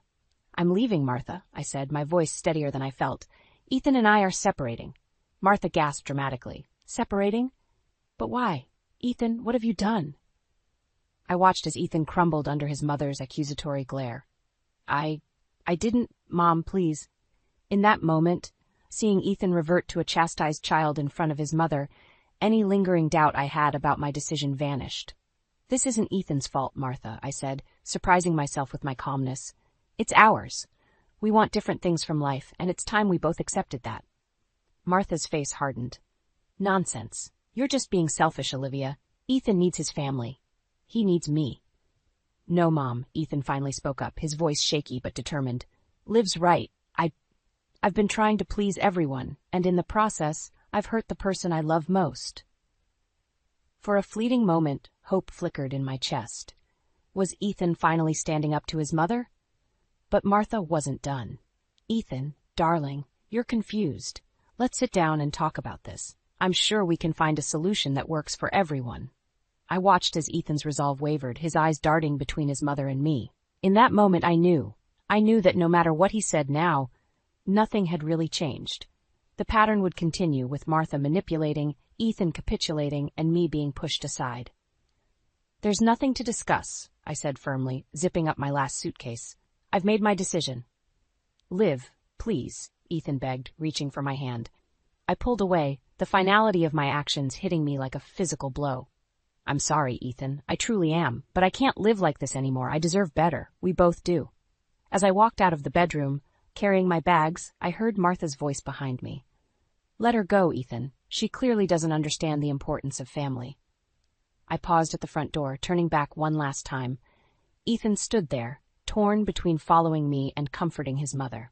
The sight broke my heart all over again. Goodbye, Ethan, I said softly. I hope you find happiness. With that, I walked out, closing the door on my marriage and the life I thought I would have. As I loaded my car, my hands shaking and tears streaming down my face, I felt a mix of grief and relief wash over me. Sitting in the driver's seat, I took a moment to collect myself. My phone buzzed, a text from my best friend Sarah. Are you okay? Do you need me to come over? I stared at the message, suddenly overwhelmed by the reality of what I'd just done. I was alone. Truly alone for the first time in years. The thought was terrifying, but also exhilarating. With trembling fingers, I typed out a response. I'm not okay, but I will be. Can we meet for coffee? I think I need to talk. As I hit send and started the car, I realized something. This wasn't just an ending. It was also a beginning, a chance to rediscover who I was without Ethan, without Martha's influence. A chance to build a life that was truly my own. Taking a deep breath, I pulled away from the curb, leaving behind the house that was never really a home. I didn't know what the future held, but for the first time in a long time, I felt ready to face it, on my own terms. 6 months after the divorce, I was finally starting to feel like myself again. I'd moved into a cozy apartment, thrown myself into my work, and even started dating again. Life wasn't perfect, but it was mine. Then on a crisp autumn morning, my phone rang. It was my father. Olivia, he said, his voice grave. I thought you should know. I had to let Ethan go from the company. My heart sank. Despite everything, I still cared about Ethan's well-being. What happened? Dad sighed. He mishandled some sensitive client information. It was a major breach of company policy. I had no choice. I thanked him for letting me know and hung up, my mind reeling. I knew how much that job meant to Ethan. It was his lifeline after our divorce. Later that afternoon, as I was leaving my office, I saw a familiar figure waiting by my car. Ethan looked terrible, disheveled, unshaven, with dark circles under his eyes. Liv, he said, his voice cracking. I didn't know where else to go. I approached cautiously. Ethan, what are you doing here? I lost my job, he blurted out. Your dad, he fired me. I don't know what to do. Mom's been difficult. She keeps saying I should fight the dismissal, that your dad only fired me to hurt her. I need your help, Liv. Please. For a moment, I felt a surge of sympathy. This was the man I'd loved, the man I'd planned to spend my life with. But then I remembered all the broken promises, all the times he'd chosen his mother over me. I'm sorry, Ethan, I said, my voice firm but kind. But I can't help you. This is something you need to figure out on your own. His face crumpled. But Liv, I have nowhere else to turn. You're the only one who understands. You're the only one who can help me stand up to Mom. I shook my head. No, Ethan, that's not my job anymore. It never should have been. You need to learn to stand on your own 2 feet. But I love you, he whispered, reaching for my hand. I stepped back, and I loved you. But love isn't enough when there's no trust, no partnership. You made your choice, Ethan. Now you have to live with it. As I got into my car, I saw Ethan's defeated form in my rearview mirror. It broke my heart, but I knew I was doing the right thing, for both of us. That evening, as I sat on my balcony watching the sunset, I reflected on how much my life had changed. A year ago, I would have done anything to help Ethan, to fix his problems. But now I realized that by always being his safety net, I'd been enabling his dependence on others. My phone buzzed with a text from Sarah. Girls' night still on for tomorrow? I smiled, typing back a quick, absolutely. As I set my phone down, I felt a sense of peace wash over me. I'd lost the future I thought I wanted, but I'd gained something far more valuable: independence, self-respect, and the courage to put myself first. I thought about all the women out there who might be struggling like I had, torn between their own needs and the demands of others. If I could tell them one thing, it would be this: your life is your own. Don't let anyone, not a partner, not a parent, not society, make you feel like you have to sacrifice your happiness for theirs. The next morning, I woke up feeling lighter than I had in years. As I got ready for work, I caught sight of myself in the mirror. The woman staring back at me was stronger, wiser, and more confident than she'd ever been. I picked up my phone and opened my social media app. After a moment's hesitation, I began to type, "To all the women out there feeling trapped or silenced, your voice matters. Your dreams matter. You matter. Don't be afraid to stand up for yourself, to demand respect, to walk away from situations that diminish you. It's not easy, but I promise you, it's worth it. You are worth it." As I hit post, I felt a surge of empowerment.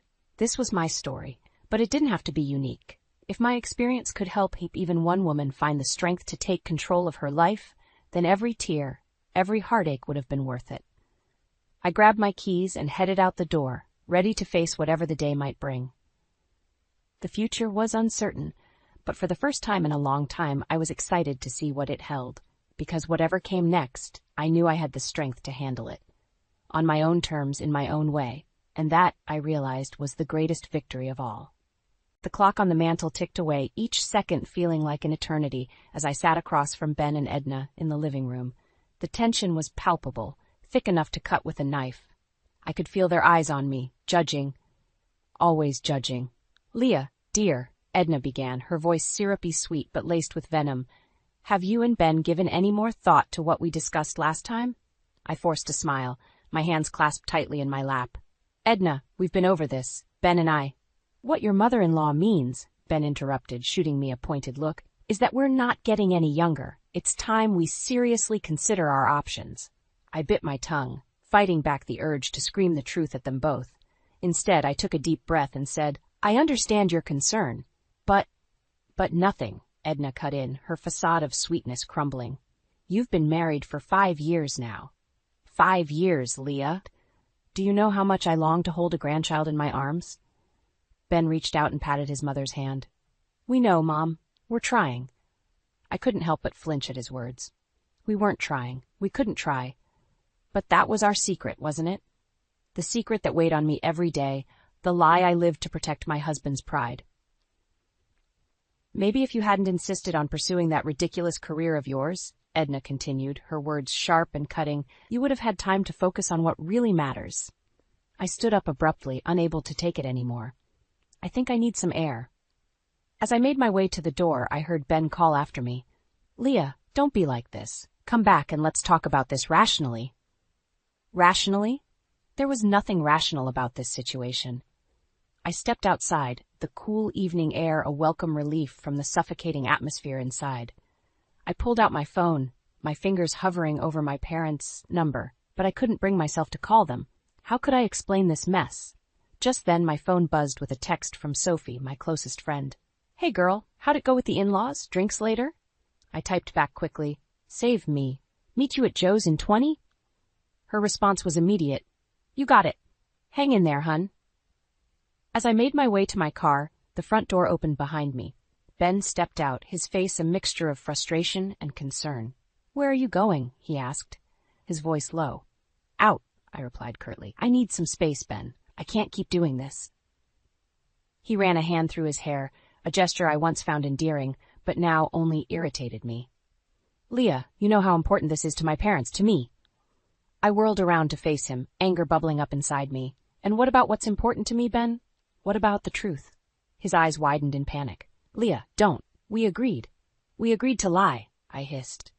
"We agreed to let your mother berate me, to let everyone think I'm the problem. How much longer do you expect me to keep this up?" Ben reached for me, but I stepped back. "Please, Leah, just a little longer. We'll figure something out, I promise." I shook my head, tears stinging my eyes. "I don't know if I can, Ben. I don't know if I want to anymore." As I got into my car, I caught a glimpse of Edna watching from the window, her disapproving frown visible even from a distance. I started the engine, my mind racing. How had my life come to this? As I pulled away from the curb, I couldn't shake the feeling that something had to give. And soon. I slid into the booth across from Sophie at Joe's, the familiar scent of greasy burgers and stale beer doing little to calm my frayed nerves. Sophie's concerned eyes met mine as she pushed a glass of white wine towards me. "Spill it, honey. What happened this time?" I took a long sip before answering. The usual. Edna's relentless about grandchildren, and Ben. He just sits there, letting her tear into me. Sophie reached across the table, squeezing my hand. Oh, Leah, I'm so sorry. Have you thought about telling them the truth? I snorted, the sound bitter even to my own ears. And destroy Ben's precious ego? You know I can't do that. But it's not fair to you, Sophie insisted. You gave up your career for him, and now this. The mention of my abandoned career stung. I'd been a rising star in marketing before marriage, before Ben convinced me to focus on starting a family. Now, here I was, stuck in a lie with no end in sight. I know, I sighed, but what choice do I have? Sophie's phone buzzed, and she glanced at it, a strange expression flitting across her face. Sorry, just work, she muttered, typing out a quick reply. I raised an eyebrow. On a Saturday night? She waved her hand dismissively. You know how it is. Anyway, have you considered seeing a specialist? Maybe there are options you haven't explored yet. The irony of her suggestion wasn't lost on me. If only she knew. Sophie, we've been through this. The doctors said. I know what they said, she interrupted. But science is always advancing. Maybe it's time for a second opinion. Before I could respond, my phone rang. Ben's name flashed on the screen. I hesitated, then declined the call. Trouble in paradise? Sophie asked, her tone oddly sharp. I shrugged, uncomfortable with the direction of the conversation. It's nothing. Just the usual. Sophie leaned forward, her eyes intense. Leah, you can't keep living like this. Something's got to give. As if on cue, my phone buzzed with a text from Ben. We need to talk. Come home. I showed Sophie the message, my stomach churning. I should go. She nodded, but there was something in her expression I couldn't quite read. Call me if you need anything, okay? The drive home was a blur of streetlights and anxious thoughts. When I pulled into our driveway, I saw Ben pacing on the front porch. My heart sank. Where have you been? He demanded as I approached. Out with Sophie, I replied, brushing past him into the house. You knew that. He followed me inside, closing the door with more force than necessary. My parents are upset, Leah. You can't just walk out like that. I whirled to face him, anger bubbling up. Your parents? What about me, Ben? When do my feelings matter? Of course they matter, he said, but his tone lacked conviction. Look, I've been thinking, maybe we should consider adoption. The words hit me like a slap. Adoption? Are you serious? Ben ran a hand through his hair, not meeting my eyes. It might be our only option. You know how much having a child means to my parents, to me. And what about the truth, Ben? I asked, my voice barely above a whisper. When do we tell them that you're the reason we can't have children? His face hardened. We agreed never to speak of that, Leah. It's our secret. A secret that's destroying me, I cried out. I can't do this anymore, Ben. I won't. Just then, Ben's phone chimed. He glanced at it, his expression changing from anger to guilt. Who is that? I asked, suspicion creeping in. No one, he said too quickly, shoving the phone in his pocket. Look, we need to figure this out, for us, for our family. But as I stared at my husband, I realized with startling clarity that I no longer recognized the man before me. And worse, I wasn't sure I wanted to. The next morning, I woke to an empty bed and the muffled sound of Ben's voice from downstairs. Curiosity got the better of me, and I crept down the stairs, careful to avoid the creaky step near the bottom. I can't keep doing this, Ben whispered urgently. She's starting to suspect something. My heart raced. Who was he talking to? I know, he continued. But we need to be careful. Leah's not stupid. I leaned closer, straining to hear more, when suddenly the floorboard beneath me groaned. Ben's voice cut off abruptly. I've got to go, he said quickly. I'll call you later. I rushed back upstairs, my mind reeling. By the time Ben came up, I was sitting on the edge of the bed, trying to look casual. Who were you talking to? I asked, aiming for nonchalance, but hearing the tremor in my voice. Ben's face was a mask of innocence. Just work stuff, honey, nothing important. I nodded, not trusting myself to speak. The lie hung between us, heavy and suffocating. Listen, Ben said, sitting next to me. I've been thinking about what we discussed last night. Maybe we should see a counselor, work through this together. I stared at him, incredulous. A counselor? Ben, we both know what the real problem is here. He flinched, then reached for my hand. I pulled away. Leah, please, we can fix this. We just need to try harder. The words hit me like a physical blow. Try harder? After everything I'd sacrificed? I need some air, I muttered, grabbing my keys and heading for the door. "Where are you going?" Ben called after me. "Out," I snapped, slamming the door behind me. I drove aimlessly, my thoughts a chaotic whirlwind. Without realizing it, I found myself pulling up outside Sophie's apartment. Maybe talking to my best friend would help clear my head. I knocked on her door, but there was no answer. Strange. Her car was in the parking lot. I was about to leave when I heard a muffled laugh from inside. Sophie's laugh, followed by a man's voice. My blood ran cold. It couldn't be. I fumbled for the spare key Sophie had given me years ago, my hands shaking as I unlocked the door. The scene that greeted me would be forever burned into my memory. Sophie and Ben tangled together on her couch, looking up at me with matching expressions of horror. "Leah," Sophie gasped, scrambling to cover herself. "This isn't." "We didn't." But I was already backing away, my vision blurring with tears. Ben jumped up, reaching for me. "Leah, wait. Let me explain." I turned and ran, ignoring their calls. Somehow, I made it to my car, my chest heaving with sobs. My phone buzzed incessantly as I drove, Ben's and Sophie's names flashing on the screen. I ignored them all. Hours later, I found myself parked outside my parents' house. Mom opened the door, took one look at my tear-stained face, and pulled me into a fierce hug. "Oh, sweetheart," she murmured. "What happened?" The story poured out of me in broken sobs. Mom listened, her face growing harder with each word. "That bastard," she hissed when I finished. "And Sophie, I never would have thought." Dad appeared in the doorway, his expression grim. "You're staying here tonight, Leah. We'll figure this out together." As I lay in my childhood bed that night, staring at the glow-in-the-dark stars on the ceiling, a strange calm settled over me. The life I'd known was over, shattered beyond repair. But as I drifted off to sleep, a small voice in the back of my mind whispered that maybe, just maybe, this was my chance to start anew. Little did I know, the storm was far from over. Tomorrow would bring new challenges, new betrayals, and the fight of my life to reclaim my identity and my future. The morning light filtered through the curtains of my childhood bedroom, a stark reminder that yesterday's nightmare was all too real. I lay there, staring at the ceiling, my mind replaying the scene at Sophie's apartment on an endless loop. The betrayal cut deep, leaving me raw and hollow. A soft knock at the door jolted me from my thoughts. "Leah, honey?" Mom's voice was gentle. "There's someone here to see you." My heart leapt into my throat. "If it's Ben or Sophie, tell them to go to hell." "It's not," Mom assured me. "It's Edna." I groaned, burying my face in the pillow. Of course, Ben's mother would show up now, probably to berate me for driving her precious son into another woman's arms. "Tell her I'm not here," I mumbled.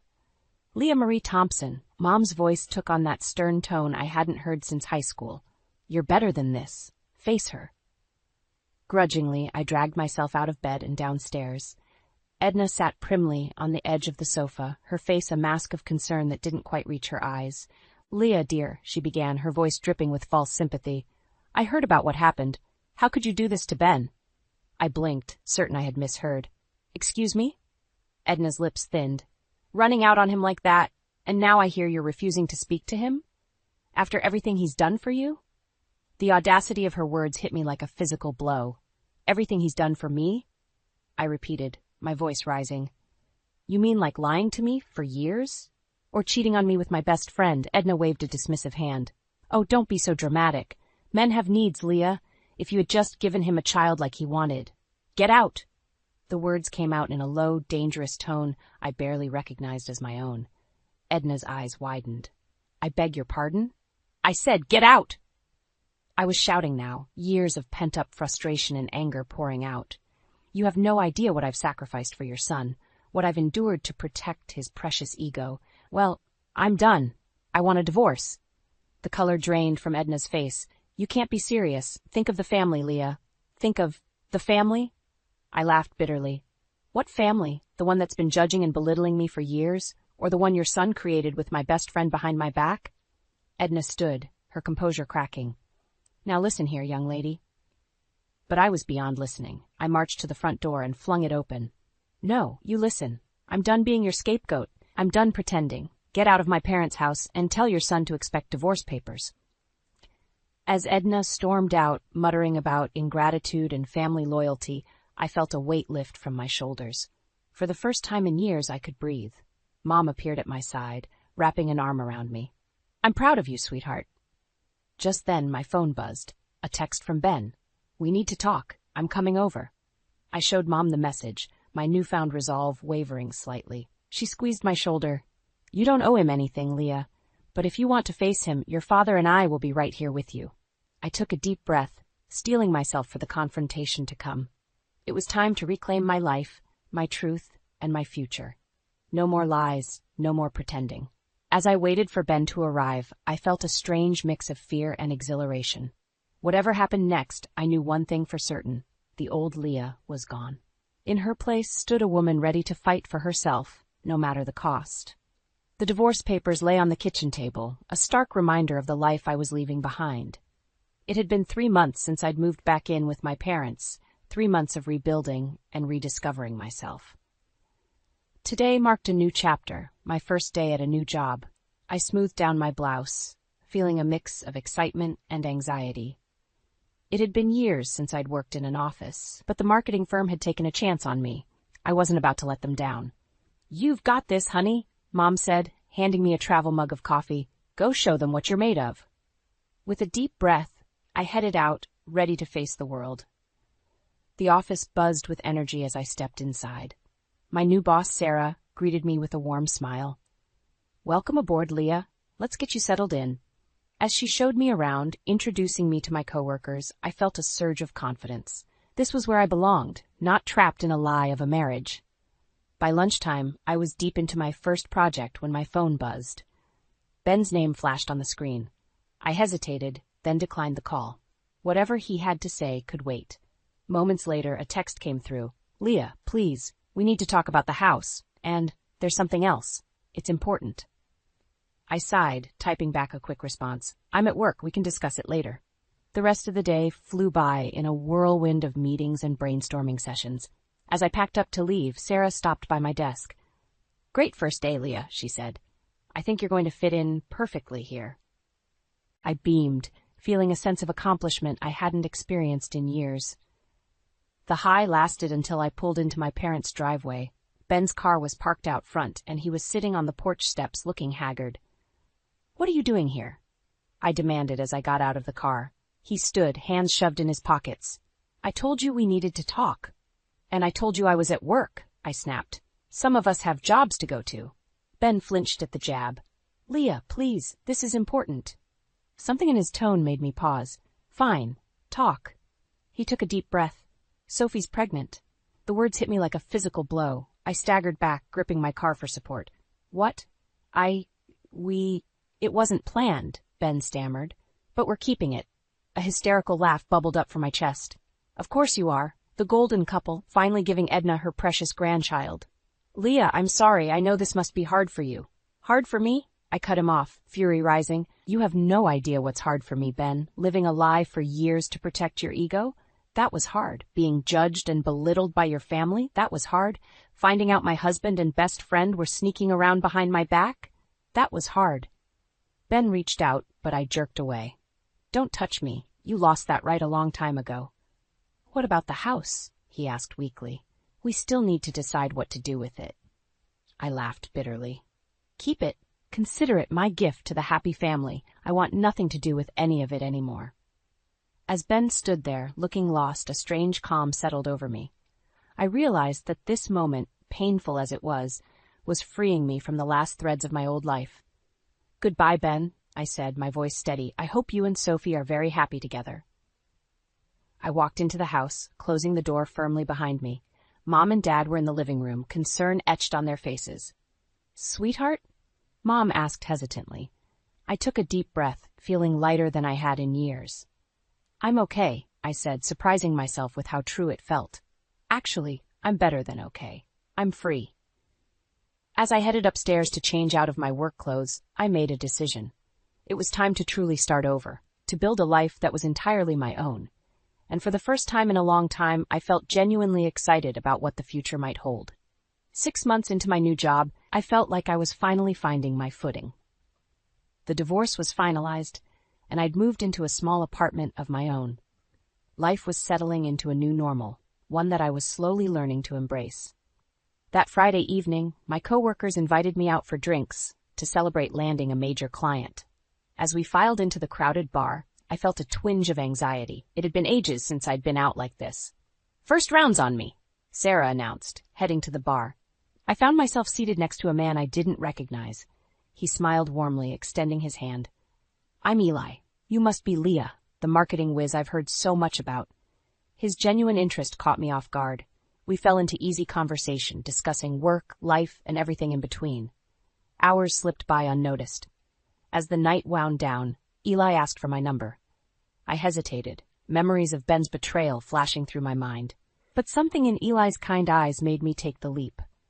Over the next few weeks, Eli and I grew closer. He was patient, understanding, never pushing for more than I was ready to give. For the first time in years, I felt seen and valued for who I was. One evening, as we walked through the park after dinner, Eli took my hand. "Leah, there's something I need to tell you." My heart raced, bracing for the worst. "What is it?" He took a deep breath. "I'm divorced too, and I can't have children." The words hung in the air between us. I stared at him, a whirlwind of emotions coursing through me. "I understand if that's a deal breaker," Eli continued, his voice soft. "I just wanted to be honest with you." In that moment, something inside me broke open. Tears spilled down my cheeks as I told him everything. About Ben's infertility, the years of lies, the betrayal. Eli listened, his arm around me, offering silent support. When I finished, he wiped away my tears with gentle fingers. "Leah, you are so much more than what they did to you. You're strong, brilliant, and deserving of love." His words touched a part of me I thought had died long ago. I leaned in, kissing him with all the pent-up emotion of the past years. Just then, my phone buzzed insistently. I ignored it, losing myself in the moment with Eli. But it kept ringing, shattering our connection. With an apologetic smile, I checked the screen. It was Mom, calling repeatedly. Fear gripped me as I answered. "Leah," Mom's voice was tight with worry, "it's your father. He's had a heart attack. We're at the hospital." The world tilted on its axis. "I'm on my way," I managed, ending the call. Eli immediately offered to drive me. As we raced to the hospital, my mind spun with terrifying possibilities. Dad had always been my rock, especially through the divorce. The thought of losing him was unbearable. We burst into the emergency room, finding Mom pacing anxiously. "He's in surgery," she said, her voice trembling. "They're not sure." I collapsed into a chair, overwhelmed. Eli sat beside me, holding my hand tightly. Hours crawled by, each minute an eternity. Finally, a doctor approached. "Mrs. Thompson?" Mom and I stood, clinging to each other. "Your husband made it through surgery," the doctor said, "but the next 24 hours are critical." Relief warred with fear inside me. As we waited to see Dad, I caught sight of a familiar figure down the hall. Ben, supporting a very pregnant Sophie. Our eyes met, and for a moment, the world stood still.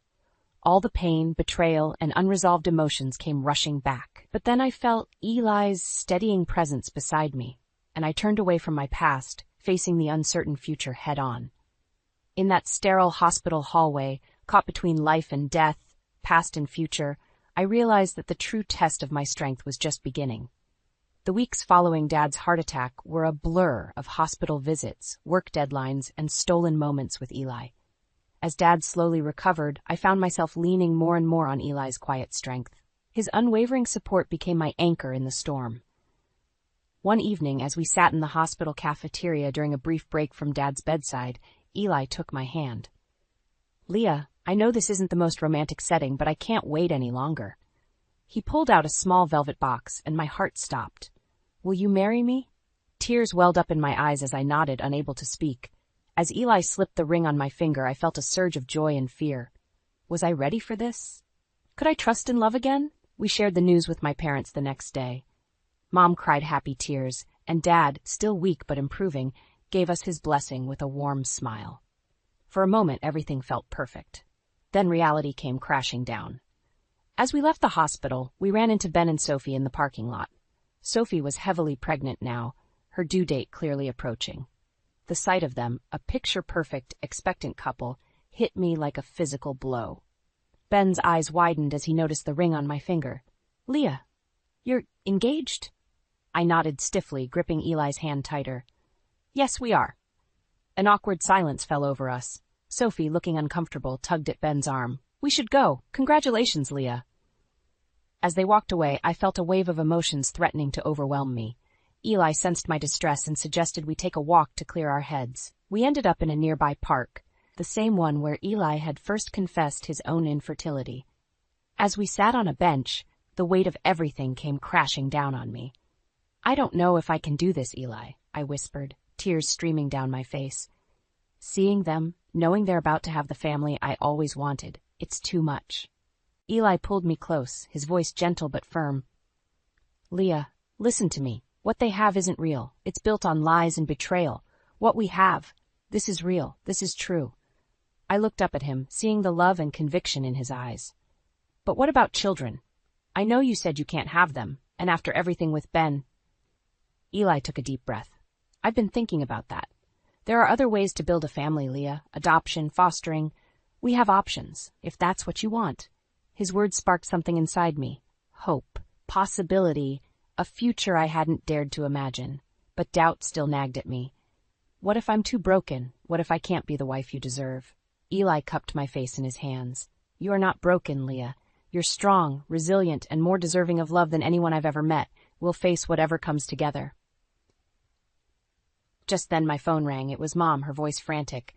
"Leah, come quick. Your father, he's taken a turn for the worse." The world spun around me as Eli and I raced back to the hospital. We arrived to find Mom sobbing outside Dad's room as doctors and nurses rushed in and out. He went into cardiac arrest," Mom choked out. "They're trying to stabilize him." I felt like I was drowning, caught between the joy of my engagement and the terror of potentially losing my father. As we waited for news, I clung to Eli, my rock in the storm. Hours passed, each minute an eternity. Finally, a doctor emerged, his face grave. "Mrs. Thompson, we need to discuss your husband's condition." As Mom and I followed the doctor, I felt Eli's reassuring squeeze on my hand. In that moment, standing on the precipice of joy and heartbreak, I realized that this was the true test of my strength, my love, and my newfound resilience. Whatever came next, I knew I wouldn't face it alone. 2 years had passed since that harrowing night at the hospital. Dad had pulled through, stronger than ever. Eli and I had married in a small, intimate ceremony, and life had settled into a beautiful rhythm. But the biggest miracle was nestled in my arms, our daughter, Hope. We'd adopted her just 3 months ago, a tiny bundle of joy that filled our lives with more love than I ever thought possible. As I rocked her gently in the park, Eli by my side, I marveled at how far we'd come. "She has your smile," Eli said, tickling Hope's chin. I laughed. "And your kind eyes." Suddenly I froze. Walking towards us, Sophie and Edna, pushing a stroller of their own. My heart raced as they approached, unable to avoid the encounter. "Leah," Ben said, his voice strained. "It's good to see you." Sophie wouldn't meet my eyes, but Edna stared openly at Hope. "So you managed to have a child after all," she said, her tone dripping with skepticism. Something inside me snapped. Years of pent-up anger and hurt bubbled to the surface. "No, Edna, we adopted. Because unlike some people, we don't build our relationships on lies." Ben's face paled. "Leah, please?" But I was done holding back. "You want the truth, Edna? Your precious son is the one who's infertile, not me." He knew it all along, but was too much of a coward to admit it. Shocked silence fell over the group. Sophie's eyes widened in disbelief, turning to Ben. "Is this true?" Ben stammered, unable to form words. Edna looked like she'd been slapped. "But the baby..." She gestured weakly at their stroller. I laughed bitterly. "Oh, I'm sure there's an explanation for that. Maybe Sophie has better luck with fertility treatments. Or maybe there's another secret you're all keeping." Sophie burst into tears, pushing the stroller away quickly. Ben looked torn, glancing between his retreating wife and his shell-shocked mother. "You're lying," Edna hissed, but the doubt in her eyes was clear. I stood tall, hope secure in my arms. "I have no reason to lie anymore, Edna. I'm free of your judgment, your manipulation, your lies. This is my family now, built on love and truth." Eli placed a supportive hand on my back as I continued. "I hope you all find peace with your choices, but I won't be part of your delusions anymore." With that, we walked away, leaving them in stunned silence. As we reached the edge of the park, I felt a weight lift from my shoulders. Tears streamed down my face, not of sadness, but of relief and liberation. Eli pulled me close, careful of Hope between us. "I'm so proud of you," he whispered. I looked up at him, then down at our daughter. I'm proud of us, of this family we've built. Hope cooed softly, reaching up to touch my face. In that moment, I realized that every painful step of my journey had led me here. To true love, to motherhood, to a life filled with honesty and joy. As we walked home, I felt lighter than I had in years. The ghosts of my past no longer haunted me. I had faced them head-on and emerged stronger, surrounded by the love I'd always dreamed of but never thought I deserved. That night, as I put Hope to bed, I whispered a promise to her. You'll always know the truth, my love, and you'll always know how wanted, how cherished you are. Eli appeared in the doorway, smiling softly. As we stood there, watching our daughter drift off to sleep, I knew that this moment, this life, was everything I'd ever wanted. Not the fairy tale I'd once imagined, but something real, something true. I had weathered the storm, faced my demons, and come out the other side. And now, with Eli and Hope by my side, I was ready for whatever adventures life had in store. The future stretched out before us, bright and full of promise. And for the first time in my life, I was truly, completely happy.